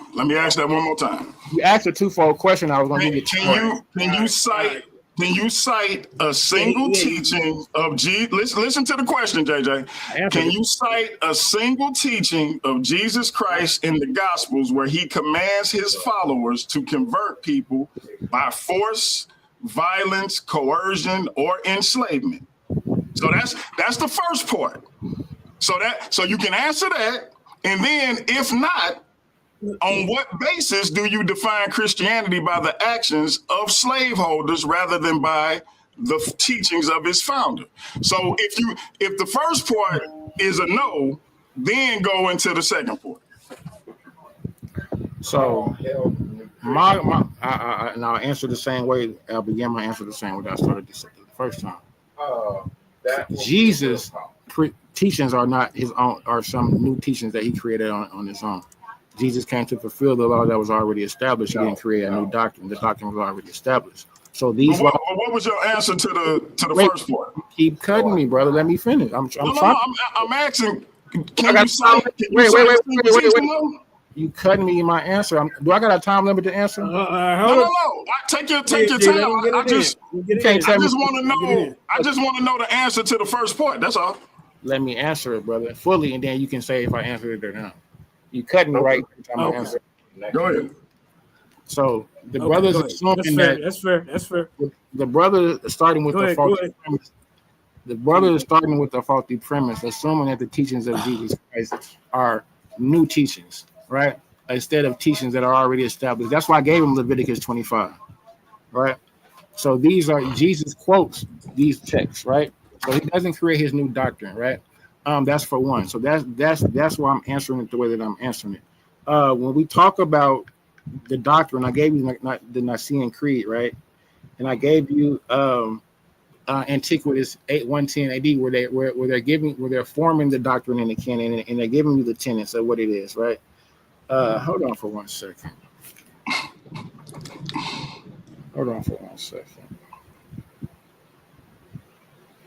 So, all right. That's my answer. That's my answer. I hope y'all enjoying this debate, man. This is going at it. Go ahead. All right, so I just want to state for the record. Reiterate your answer one more. The brother didn't answer the question. I asked, let him reiterate the answer one more time. I'm moving to the second question. I just want to state the brother didn't answer the question. I said, can you cite a single teaching of Jesus Christ in the Gospels where he commands his followers to convert people by force, violence, coercion, or enslavement? If not, on what basis do you define Christianity by the actions Now let me of slaveholders rather than by the teaching of its founders? He Now, didn't my- answer none of that. Hold on. He gave an interesting answer, but it didn't have nothing to do with what I asked. My Wi-Fi I had moved my Wi-Fi for a second. I just wanted to give finish the answer. So that was the answer. So if you wanted me to give examples, I would give examples like this. Go ahead. I would say that Jesus enforced whatever law that was in power. Right? He said, pay to the taxes, Caesar's what's his, give to him what's his. Paul, in an example, when the slave came to Paul, right? Paul sent the slave back and said to obey your masters. So I would say that they would enforce whatever law of the land was enforced. When they came to Jesus and asked him questions, he told them to obey the Pharisees. So I wouldn't say that Jesus would suggest go against the law. Okay, so again, Wait. shout out to my brother. Shout out to. I got to get to my second because because in about an hour we got another debate. So I'm gonna go to the next joint. Just for the record though. But let me answer the 2 point question. Wait, let me answer. And I don't think it's fair. Yeah, DMG, let him answer the twofold. DMG. Go ahead. Don't start crashing out now. So when we asking about what is Christianity, and that's what the brother is really asking in the question. So certain sacraments, right? I would say that the seven sacraments would be definitely a part of Christianity, right? Communion, confession, things of that nature. I would say that Mass, bread and wine, those things, sacred tradition. I would say scripture. Those scriptures would be included, and what we would be included as traditions of church. And these Catholic churches, when we look at the Nicene Creed, are the ones that established this. They tell you, so the word Catholic and Christian are synonymous. So when you're saying Catholic, you're saying Christian. So I don't want the brother to trick y'all to think that when I'm saying Catholic, that I'm not saying Christian. So that's the answer to that. Okay, I'm gonna move on to the second question because I don't know what that had to do with what I asked, but let's go. All right, if Christianity was truly forced upon our ancestors, how do you explain the rise of the invisible institution where enslaved Africans secretly worshipped apart from their masters, rejected the slaveholders' interpretations, and embraced the biblical message of liberation? Doesn't that demonstrate they exercised independent faith rather than merely accepting forced religion? Let me know if you need me to repeat it. No, I don't. And I actually think that proves my point on several levels, right? The fact that I would say that they didn't accept it, right? They rejected it and used it for their own liberation, right? Nat Turner would be a perfect example of that example, right? He took the slave owner's religion, right, and used it for his own liberations, right? I think that would be a perfect example to answer that question. When we talk about them using spiritual codes, right, like the Negro spirituals, right, they took that and used it to sing songs and make maps for the Underground Railroad, right? They didn't believe it, so to speak, as far as that. They used it for their liberation, right? So when we talk about the conversion, the forced conversion, even them, you're suggesting that you can't willingly accept the slave master's religion. It's already been forced upon you. So you're thinking because they're going to Christianity that they're using that because they want to believe it. No, it's the only thing they got to choose from, brother. Their religion and identity have been from in West Africa. Long before they got to the shores of America, their identity was stripped from them. Their religion. So your understanding, you're making the argument that Christianity was their original religion, which it wasn't. Christianity right. was I'm gonna go to my third question. Would you agree that Christianity, by scholarly definition, is the religion based on the life, teachings, death, and resurrection of Jesus Christ? If so, how can Christianity itself be guilty of something that Jesus never taught, especially when his teachings include loving your neighbor, treating others as you wish to be treated, and proclaiming liberty to the oppressed. I think that in my presentation, I've shown that this chattel slavery is woven into the text, right? It's not anything that Jesus made up or created by itself or his own doctrine. This is doctrine that is already established in the text. I gave you Leviticus, I gave you Exodus in regards to chattel slavery, in regards to property laws, right? And other Hebrews being able to enslave other Hebrews. Not being able to enslave other outside of other nations, right? So I gave you that example as a primary example of how slavery is already embedded within their text. No doubt, no doubt. Hey, family, listen. Shout out to the brother King J for a powerful debate. This is his first debate on Paradigm Shift. I think the brother did excellent. We're going to throw a poll up during the closing. Y'all go in and vote. We also going to put it on the community page so y'all can go over there and vote for those who don't get to see it live. Let the brother know, let me know how y'all think we did. Let us know who y'all think took this thing. But shout out to the brother for taking the debate. Shout out to him for a powerful performance. We're going to get ready to close this thing out. Oh, wait a minute. My bad. We're going to let some people come up. Now maybe 2 or 3 people. We got to close first. We ain't done with the debate yet. No, that's what I'm saying. After we close, we're going to let some people come up or we're going to get out of here. Yeah. Go ahead. It's on you. Yeah, we got to do our closing. It's a 5-minute closing piece, right? You all right? Mm-hmm. Yeah. It's on you. DMG. All right. And then don't forget to put the link in the chat for the next debate that we got going. I got you. Yeah. All right. So let me know if you're sharing your screen, King J. You want to start off with your close, or you? I think DMJ. You want him to go first? How y'all want to do it?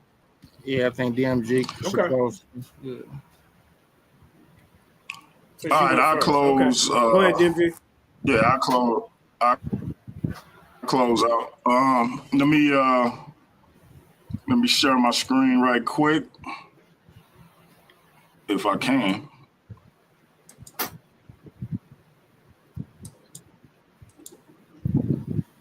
Let's see. All right, JJ, you can start my time. All right, time starts now. Ladies and gentlemen, throughout this debate, I've asked one simple question. Was Christianity itself forced upon African-American slaves? Not whether slaveholders committed evil, not whether churches were hypocritical, not whether religion was abused as a tool of oppression. History answers all of those questions with a resounding yes. The real question is whether Christianity, according to its accepted scholarly definition and the teachings of its founder, Jesus Christ, was forced upon our ancestors. Words matter. Definitions matter. Christianity is not defined by the behavior of every person who claims the name of Christian. Christianity is defined by the life, teachings, death, and resurrection of Jesus Christ. If we abandon that definition, then every worldview must be judged by its worst followers instead of its actual beliefs. That is neither intellectually honest nor historically sound. My opponent has attempted to equate the crimes of slaveholders with Christianity itself. Those are not the same thing. My opponent may point to passages where Paul instructs slaves to obey their masters, but context matters. Those letters were written to Christians already living under the Roman Empire, a society in which slavery already existed. They were pastoral instructions for believers navigating an existing institution, not commands to create one, expand one, or kidnap free people into one. The same passages also command masters to stop threatening their slaves to act justly and remember that they too have a master in heaven. 3 minutes. That undermines the absolute authority claimed by slaveholders.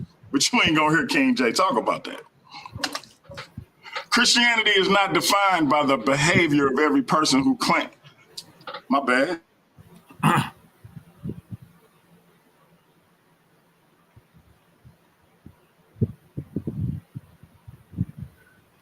All right, ladies and gentlemen. As King J would say, he must have got knocked out again. Because he didn't have enough energy left to finish this closing, according to King J. So we go see if he come back with a lifeline or something. You know, ladies and gentlemen, it's been a knockout drag out. That's crazy. Both guys were getting knocked out, calling friends and all type of mess. Yeah, closing matter, Yeah, man. man. Definitely want to give a good closing, man. Definitely want to give a nice closing. Hey, let me say something real quick. Yeah, hey, King J, hey, you know, you coming along, bro. From the first debate you did with Marcus, you know, I hosted that. You remember that, right? And that's First crazy. debate. Yep. Yeah. I appreciate that. I see how you have gotten better over, you know, the last 7 to 8 months. So you gotta keep it up, bro. Steady growing. Continue to grow. You're gonna be a force here.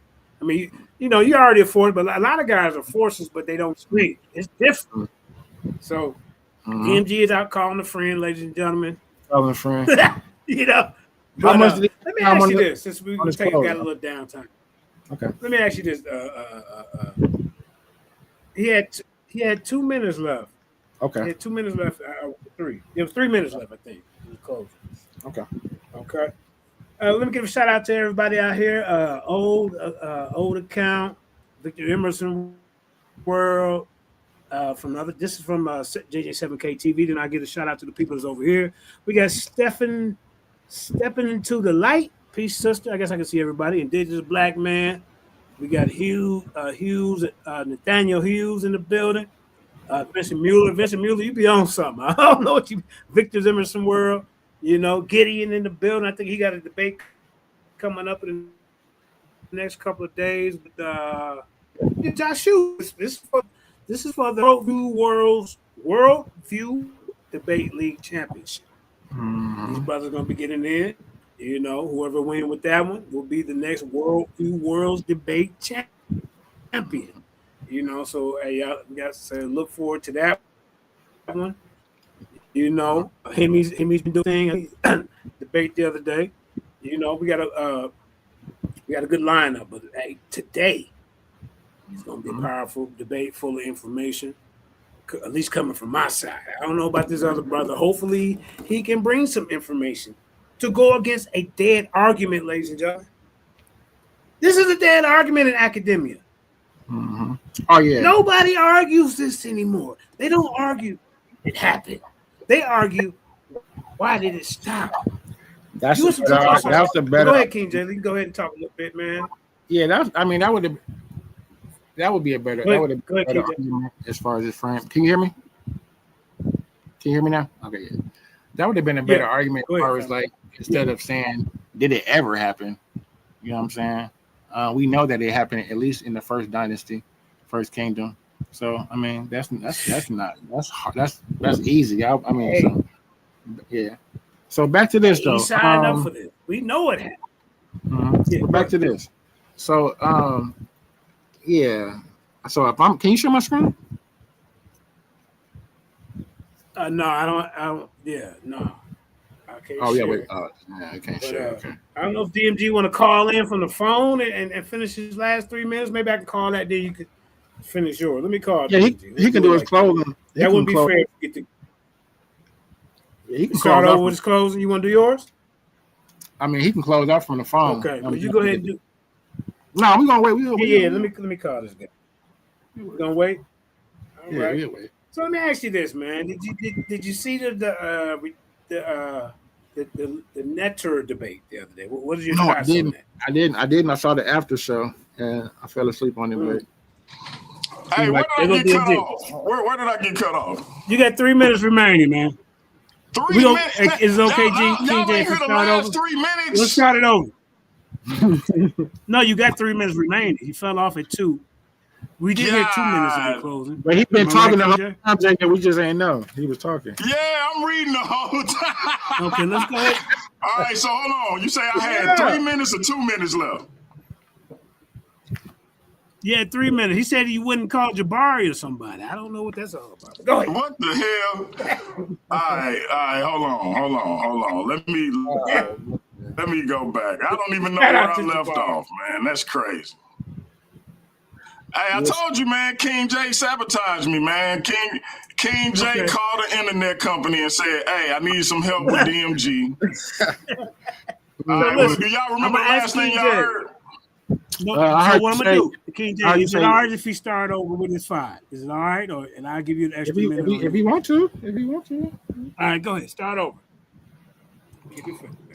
Go ahead. All right, hold up. All right, yeah, let me do that. Let me turn my camera off and see if that helped the signal. I don't know what's going on with that. You must be getting your signal from East St. Louis somewhere. Goddamn it! I don't know. East Boogie. That is East funny. Boogie. What you know about East got Boogie, family man? in East Boogie. I'm from Illinois. I got family in East Boogie. Yeah, That's what's up. Hey, JJ. All right, let me try to share my screen again. Hey, DMG. Say, King Yes, J. sir. JJ from Decatur. Right. For real? You been there? Yeah. D-Town. I ain't even know that, JJ. King J, what you know about Decatur? I'm in We'll Champaign. talk about it later. Yeah, I'm in Champaign. Oh, okay. Yeah. Hey, you know my son. All right, JJ, start my time. All right, and before you start my time, King J, I appreciate your grace, brother. You displaying the grace of a Christian. Yeah, What? Oh man. All right. Start my time, JJ. All right, time starts. All right, let's Now, go ahead. All right, ladies and gentlemen, throughout this debate, I've asked one simple question. Was Christianity itself forced upon American slaves? Not whether slaveholders committed evil, not whether churches were hypocritical, not whether religion was abused as a tool of oppression. History answers all of those questions with a resounding yes. The real question is whether Christianity, according to its accepted scholarly definition and the teachings of its founder, Jesus Christ, was forced upon our ancestors. Words matter. Definitions matter. Christianity is not defined by the behavior of every person who claims the name Christian. Christianity is defined by the life, teachings, death, and resurrection of Jesus Christ. If we abandon that definition, then every worldview must be judged by its worst followers instead of its actual beliefs. That is neither intellectually honest nor historically sound. My opponent has attempted to equate the crimes of slaveholders with Christianity itself, but those are not the same thing.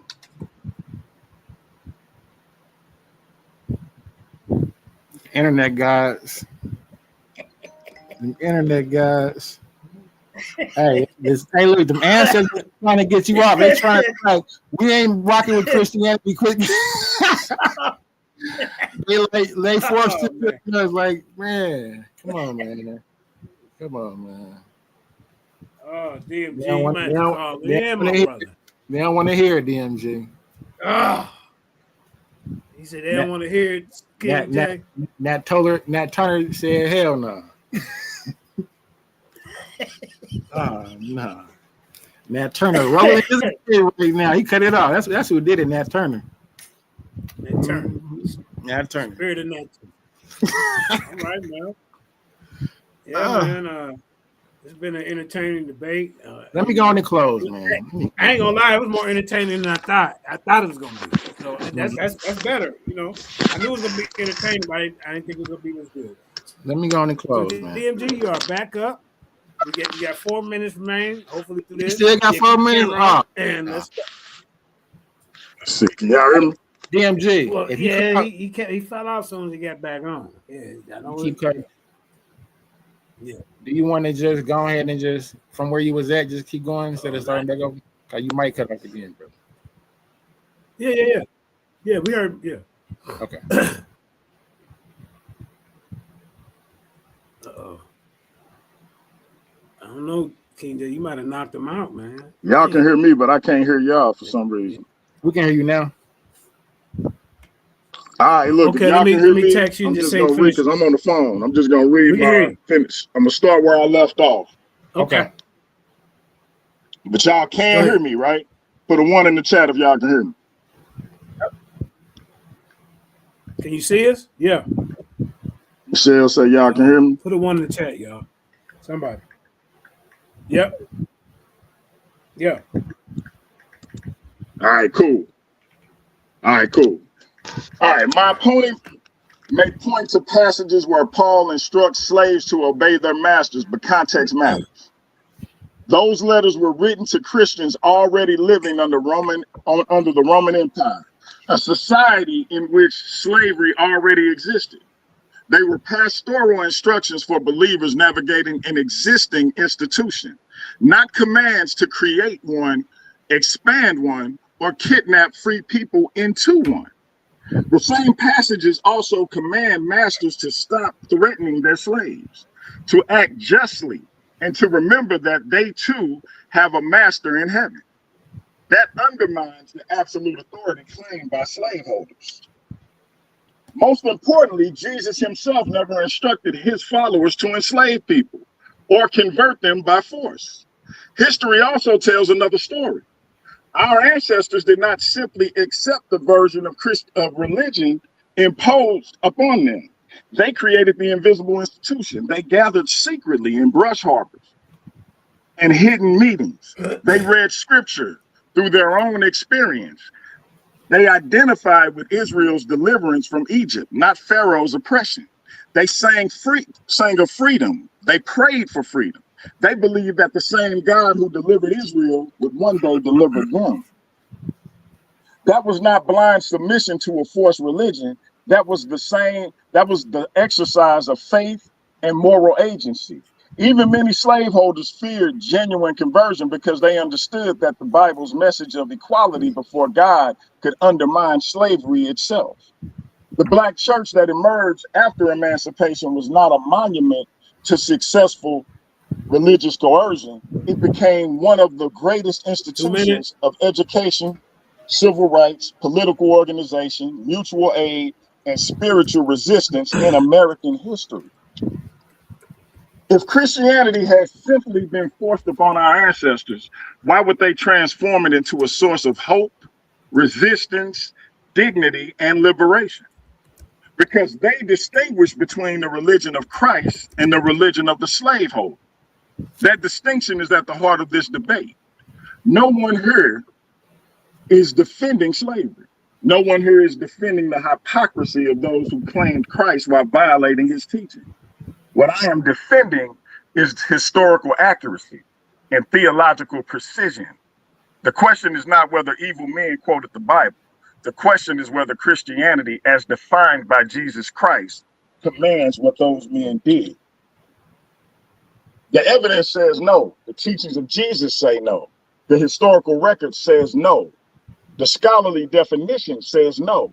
Slaveholders forced oppression. Slaveholders forced labor. Slaveholders often forced outward religious instruction, but they did not force Christianity itself, because genuine Christianity requires faith, a response of the heart that cannot be produced by chains, whips, or laws. You cannot force attendance, or you can force attendance, you can force silence, you can force conformity, but you cannot force faith. That is the resolution before us. That is why the resolution before us should be rejected. Christianity, according to its definition, according to the teachings of Jesus Christ, was not forced upon our ancestors. It was ultimately embraced, reshaped, and proclaimed by many of them, despite the sins of those who falsely claim to represent Christ. I'm done. Thank you. Hey, JJ, I know y'all can't hear me. Please give King J equal time. I apologize for the technical difficulties. I appreciate you, for me. Yeah. I will. Yeah, you got a little grace. Go ahead, King J. Once again, definitely appreciate the brother DMG for allowing me to, battle on this, even take the debate with him. He's the lead on this. It's an honor. So I'm gracious for that. But I'm sorry I had to do it to you, family. You feel me? It's out of love, you know. But when the argument that the brother is making, so if you can show my screen real quick, because he wants to make this theological argument. DMG, could you? Damn, DMG, you can't share my screen from he fell off. Okay. Yeah, well, let me just give you my clothes. Family. Yeah, let me give you my clothes. Yeah, go ahead. Give me 1 second. All right, ladies and gentlemen. You got 4 minutes. Go ahead. Ladies and gentlemen and judges, and my worthy opponent, we have reached the end of this debate, and the historical ledger stands completely undisputed. My opponent spent his time tonight fighting a desperate losing war against the archives. He tried to build a sanctuary out of semantics. He tried to tell you that the blood, the chains, the branding irons, and the forced conversions were the fault of bad people, bad politicians, or the Roman Catholics. Anybody but Christianity, right? But from the very first slide, we blew that sanctuary apart. We dragged them back to the linguistic and structural reality of the text. I showed you Ignatius of Antioch in 110 AD, proving that the institutional hierarchy of the Christian church is of the Catholic Church is the original foundation of the Christian church. I showed you that the Council of Nicaea in 325 AD and the Edict of Thessalonica in 380 AD were the literal definition of what makes a person a Christian, was legally manufactured by a Roman Empire and a Catholic Council under the threat of state execution. You cannot separate the cross from the sword of the empire that compiled it. The Christian church is the Christian church. The Catholic Church, is the Christian church. And its primary law has always been top-down imperial submission. My opponent's entire defense collapses on a single fraudulent premise: the myth that conversion requires conscious intellectual consent. He wants you to believe that our ancestors sat down, read the scriptures, had a theological awakening, and chose of their own free will to follow Christ. History laughs at that delusion. I took you to the shores of West Africa. I took you to San Jorge de Mina in 482, the Amina Castle, where the Portuguese built a Catholic chapel directly over the slave dungeons. I took you to the coast of Angola, where the millions of our terrified chained ancestors were subjugated to the mechanical baptism. Let the record reflect. The devastating historical truth is this: knowledge of doctrine has never been a requirement to be baptized as a Christian under forced conversion. We're talking about forced conversion here. The priests standing on those prison yards did not hand out Bibles. They did not teach catechisms. They did not care if our ancestors understood a single word of the Latin words that were being mumbled over their heads. It was purely mechanical. It was a purely mechanical ritual mandated by the papal bulls of 1452 and 1455. The Portuguese crown needed to register those human assets as Christian souls on a cargo to manifest to satisfy international law before shipping them out. They splashed the water, erased their ancestral names, right? I didn't even get a chance to talk about the muster files, the muster rolls, that when they got here in 1619, the Jamestown 30, how they when they already got here, their already name was changed to Christian names, to Angelo and all them. I didn't even show that slide. 2 minutes remaining. 2 minutes remaining. We erased their ancestral names from record and immediately seared the cross of Christ onto their flesh with a red-hot iron. They were processed as heathens and stamped as Christian assets. That is not evangelism. That is identity laundering at the tip of a spear. And when that cargo landed on the shores of America, the Anglo-American Protestants perfected the trap. My opponent cannot escape the statutory record.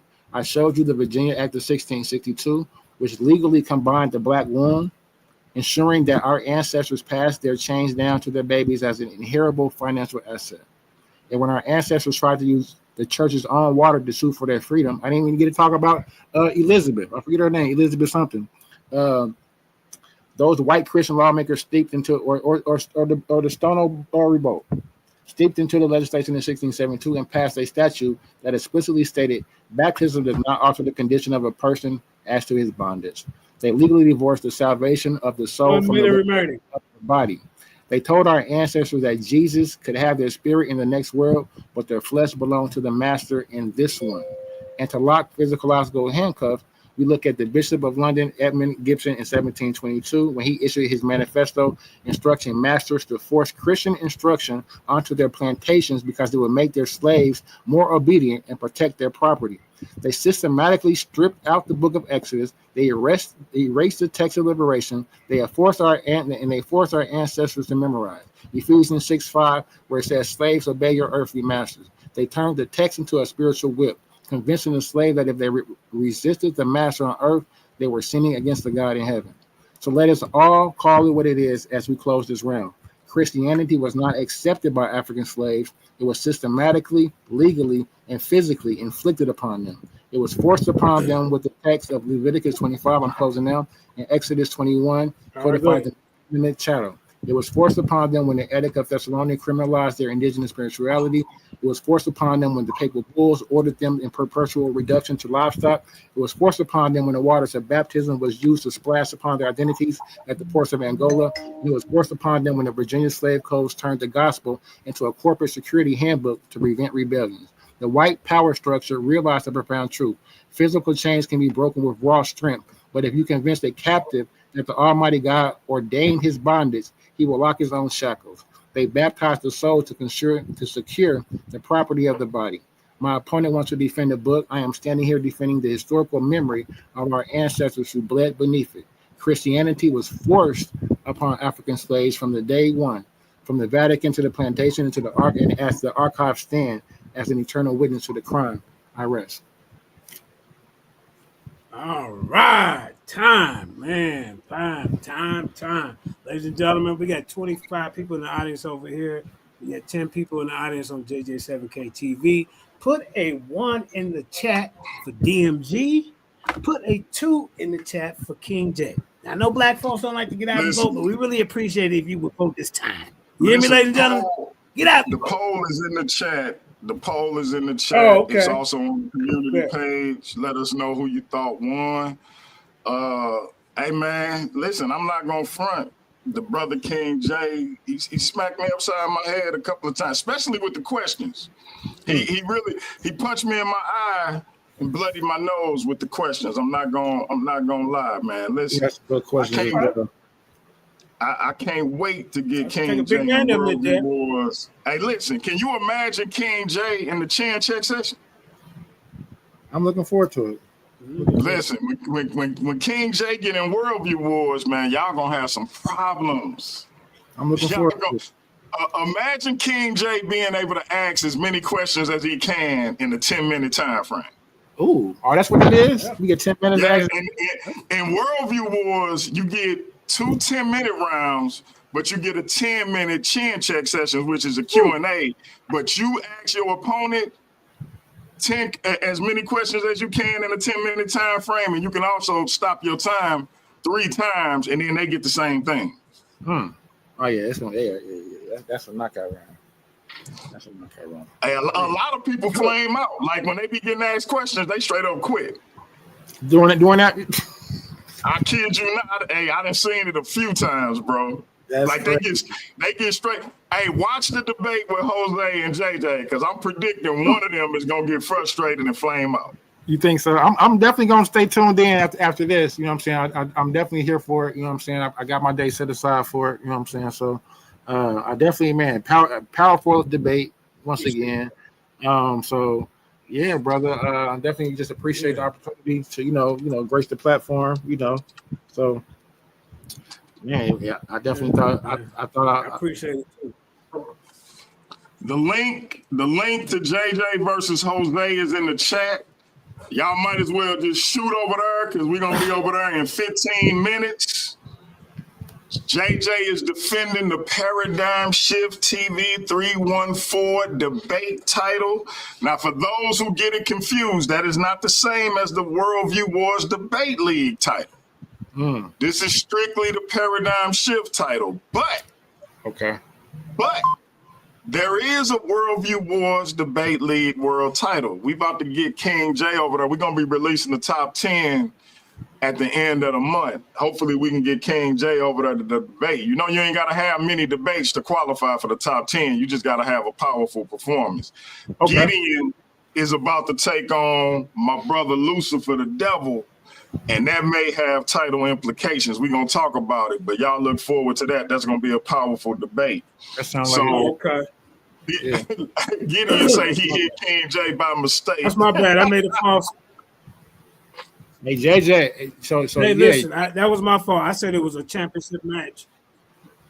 So my fault between King J and Gideon. It hasn't been determined yet, y'all. So we will figure it out. Does anybody want to come on the stage to ask questions, or are we gonna just close it out? We done. Hey, what the poll looking like? Let me see what the poll looking like. So my debate. Yeah, because look, I put the link in the link in the chat. Didn't nobody hit it? So look, hey JJ, if you gotta go, me and the brother can handle the questions. We're gonna get out of here in about 8 minutes. So I'm gonna put the link in the chat for people to come on. Start about 30 minutes, right? Okay. Start about 30 minutes. Yep, we'll be ready for your debate. We'll be ready for your debate in 30 minutes. Yeah, and then we're gonna jump over there with JJ. Peace and blessings. Yep. For sure. Yes, sir. I'm gonna send well, he gone, but I'm gonna send them the link. But yeah, link is in the chat. If anybody want to ask us questions, we probably take maybe 3 people, and then we're gonna get out of here so we can get ready for Jose and JJ. Yeah. I knew you was gonna come with that angle with the theology of the defining of what Christianity it is. So you know I'm not gonna let you get that lick. Yeah, no doubt. Hey, I'm not gonna front. I liked your response to it though. I definitely liked your response to it. Mm-hmm. You gotta keep it my lane. You know what I'm saying? You don't want to keep it in regards to what I'm talking about in regards to the laws and the ethics and I hate I kept falling off, but I definitely enjoyed the it was like a battle of attrition because I really did enjoy how you came. Mm-hmm. I just had to stick to my guns, you know what I'm saying? Mm-hmm. We had a couple same like that 1662 and 1667 Virginia law. We same sources sometimes, just different. We argue different points from it. Exactly. I like that too because it showed a continuity and how you can have the same information from a different perspective. Jose, you got questions for either one of us?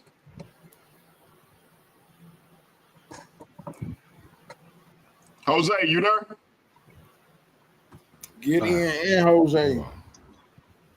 Yeah, I'm here. What's up? You got a question for me or King J? I just want to say, I almost started speaking tongues the way you was preaching that DMG. I had a little passion in your man. I almost opened my Bible and started dance a little Christian jig there. I said, nah, man, this man can't be on here acting like a pastor. Yeah, so King J was a good debate, but just on GP, I had to go with DMG on this one because he made an argument that I can't go against. If it was someone else, I probably would have gone against the argument. But he made a good argument. It's something I've often said. African Christianity was never the same as European Christianity. So I have to agree with that statement. Just to be honest, but it was a good debate. So you guys tune in later. We're gonna have another great debate, right? And you're gonna see me take that title off of JJ 7000 today. Woo-wee. For he sure. Say he gonna take it off of him. I might be the underdog.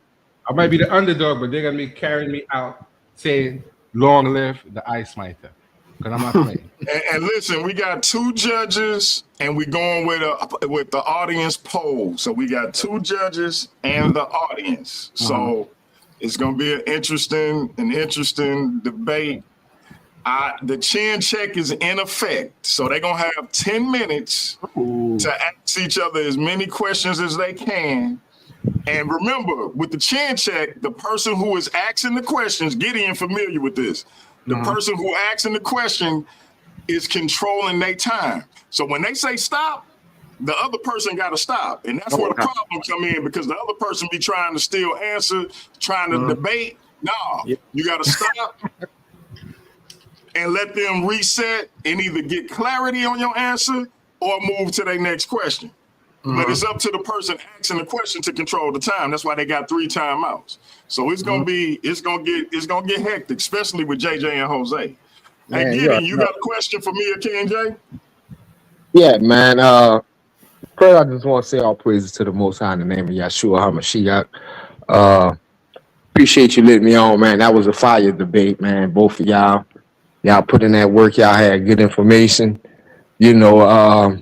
But as we all know, you know, a person can win a debate even if, you know, a person don't believe in those debaters, you know, ideas. It's just on how good you prove your point. And with that being said, you know, King J still, in my opinion, you know, as far as with the judges, you know, he still have, you know, this is still up in the air to me. So with my 2 questions, it's going to kind of, you know, see to me, you know, because if the judges focus on a certain thing, you know, that's why I say it can sway. So to DMG, Gideon, because it was me debating as the platform owner, and because my judges that was available are already judging JJ and Jose, we just going with the poll. Okay. All right. So with that being said, you know, King J, if he would have had more time to drill in on this point, because it seemed like you really didn't. So I'm gonna ask you, okay, King J said that, you know, Yahshua changed nothing about the law, you know, and with that being said, he showed you certain texts in the Torah where it talks about slaves and how you can own them and this and that. And I felt your rebuttal, you know, was good enough, but if he was to press it, I felt. So what would you say to that? Like, how does it cancel out that law if that's a functioning law in the Torah? Well, I would stick to what I said. Number one, it don't apply to non-Israelites. That's number one. So anybody else trying to justify their actions by doing it, they would have to show that was for them to do and not just applying to the Israelites at that particular time. That's first. Second, they would have to show me where, again, because we know while Christ didn't quote unquote change the law, he did make some adjustments. And we got evidence of that because, as he said, you heard it said, thou shalt not commit adultery. But I'm telling you, if you look at a woman lustfully, you've already committed adultery in your heart. So he made some adjustments. So I would submit that even though he don't make a clear statement on slavery, his statements about liberation and the oppressed make his stance, to me at least, clear on it. So if you want to press me on Israelites having slaves within that particular time and that particular context, and you want to superimpose that over what Europeans was doing, I'm going to simply say Christ, the man who Christianity is based on, spoke of liberation, spoke of freedom. In the spirit of the Lord, there's liberty. So that would be my answer to that. Oh, okay. No doubt. I don't know if King J wanted to respond, but I do have a question for him. Yeah, I really wouldn't accept that answer that he gave Gideon. Like you say, if I had more time, I would have pressed that because he didn't really answer it. I would say that in regards to the actual scripture was Leviticus 25:44 through 6, where it commands that you can buy human beings from other nations around you. So my question to DMG should have been more directly as asking him, do you think did Jesus change Leviticus 25 in regards to that particular commandment where you are allowed to have slaves? Okay. All right. So now my question is to King J. Hey, if I may though, I would submit just like he said. I ain't answered that one, and I gave my answer. Just like my first question, he never answered it. So touche. Go ahead. Yeah. So So King J, when you was describing all the things that the slavers that they did to us, during the Ma'afa, and how we were treated, persecuted, Yes. suppressed, and oppressed. Mhm. Is there any one scripture, because we're talking about Christianity? Is Mhm. there any one scripture? Because a person can say that they're a Christian, as DMG, showed it to us time and time again. But the actions is what matters. So if a person says they're a doctor, but they don't have a medical degree or even knowledge of medicine, that doesn't make them a doctor. I'm sure you would agree with that. So as DMG asks, but when debates be going, things be moving fast. Could you show us where the teachings of Christ or the teachings of Paul tells us to go out, subdue, and place people into captivity, verbatim in the scripture?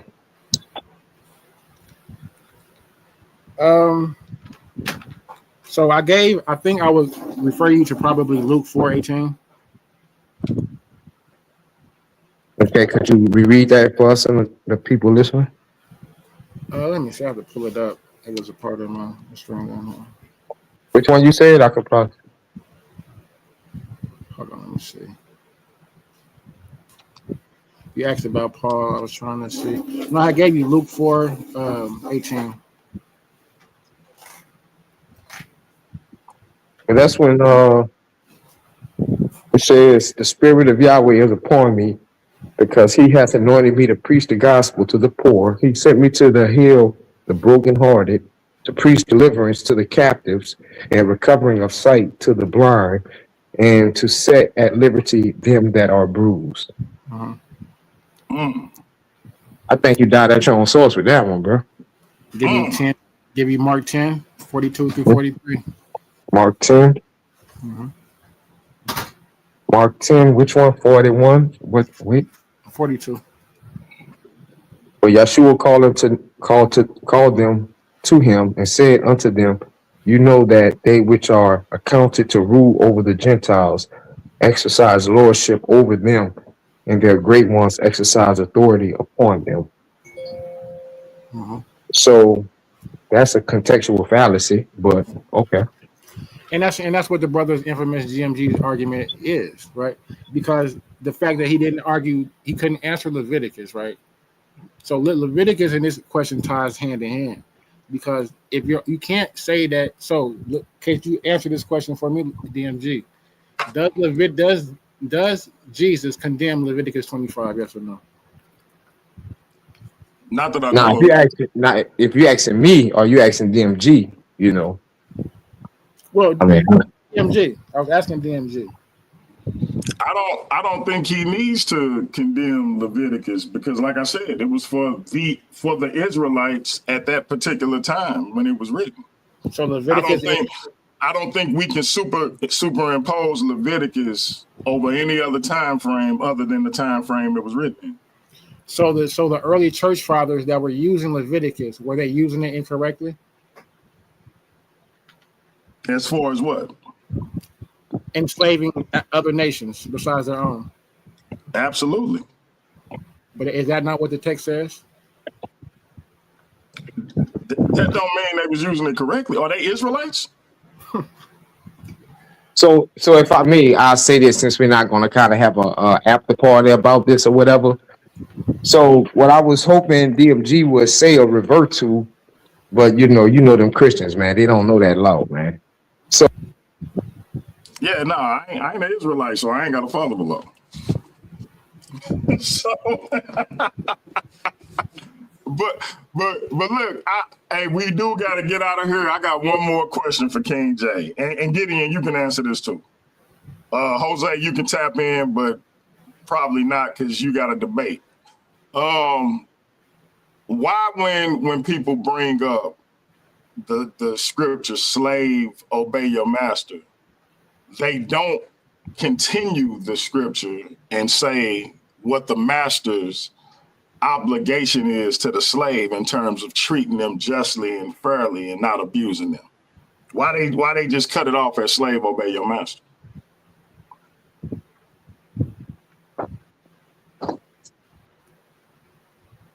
because they're trying to frame a narrative. I agree. Theology. And DMG, I just want to let you know, bro. What your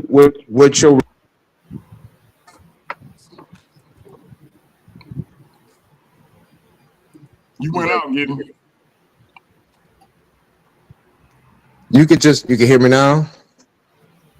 Can you hear me now?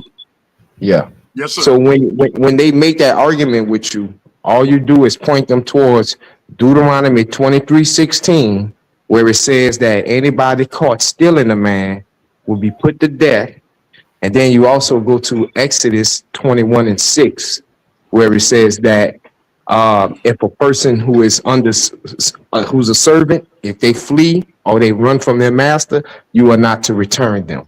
So that's what I was looking for you to say. You know what I'm saying? So Wait. Because Gideon, Gideon, did Paul return him? Tell him to return or no? well, like DMG was saying, in the context of the Roman Empire, Paul is not trying to. He's not trying to upend that because that's a whole economy. So when you read the scripture, like he was saying, if we're going to listen to Paul, that master would treat his servant like he would want the Most High to treat him, because that's what Paul tells the master. Like DMG said, they stopped reading it because further down it tells the master how to behave towards the servant. So he's not telling you to start a revolution in the sense of upending the Roman Empire. The revolution is more or less from within because the kingdom is within. You see what I'm saying, King J? And all that's interpretation. So listen, so family, check this out. The link for JJ and Jose debate is in the chat. Y'all click over there. I'm headed over there right now. We finna kick that thing off. The title is on the line: The Mighty Mandinka Mali against the Eye Smiter Jose Francis. Hope y'all enjoyed this debate. I cannot express enough how much I appreciate and respect King J. He put that work in. It was a hell of a debate. I apologize, King J, for the technical difficulties. I will say, not just to King J, but anybody who has a critique of Christianity, from now on, when you say the slave obey your master verse, make sure you go down a few verses and talk about what the slave master obligation was to the slave. And don't compare that to what happened to our ancestors no more. Hey, this your brother DMG. Click over to the debate between Jose Francis and Mandinka Mali. We about to get that in. It's Paradigm Shift TV 314, Worldview Wars Debate League. We're going to be right back at it. Appreciate y'all. I told y'all what to step into. I ain't disrespecting you, son. You wanted to be one way. What? You wanted to be one way. What is the other way?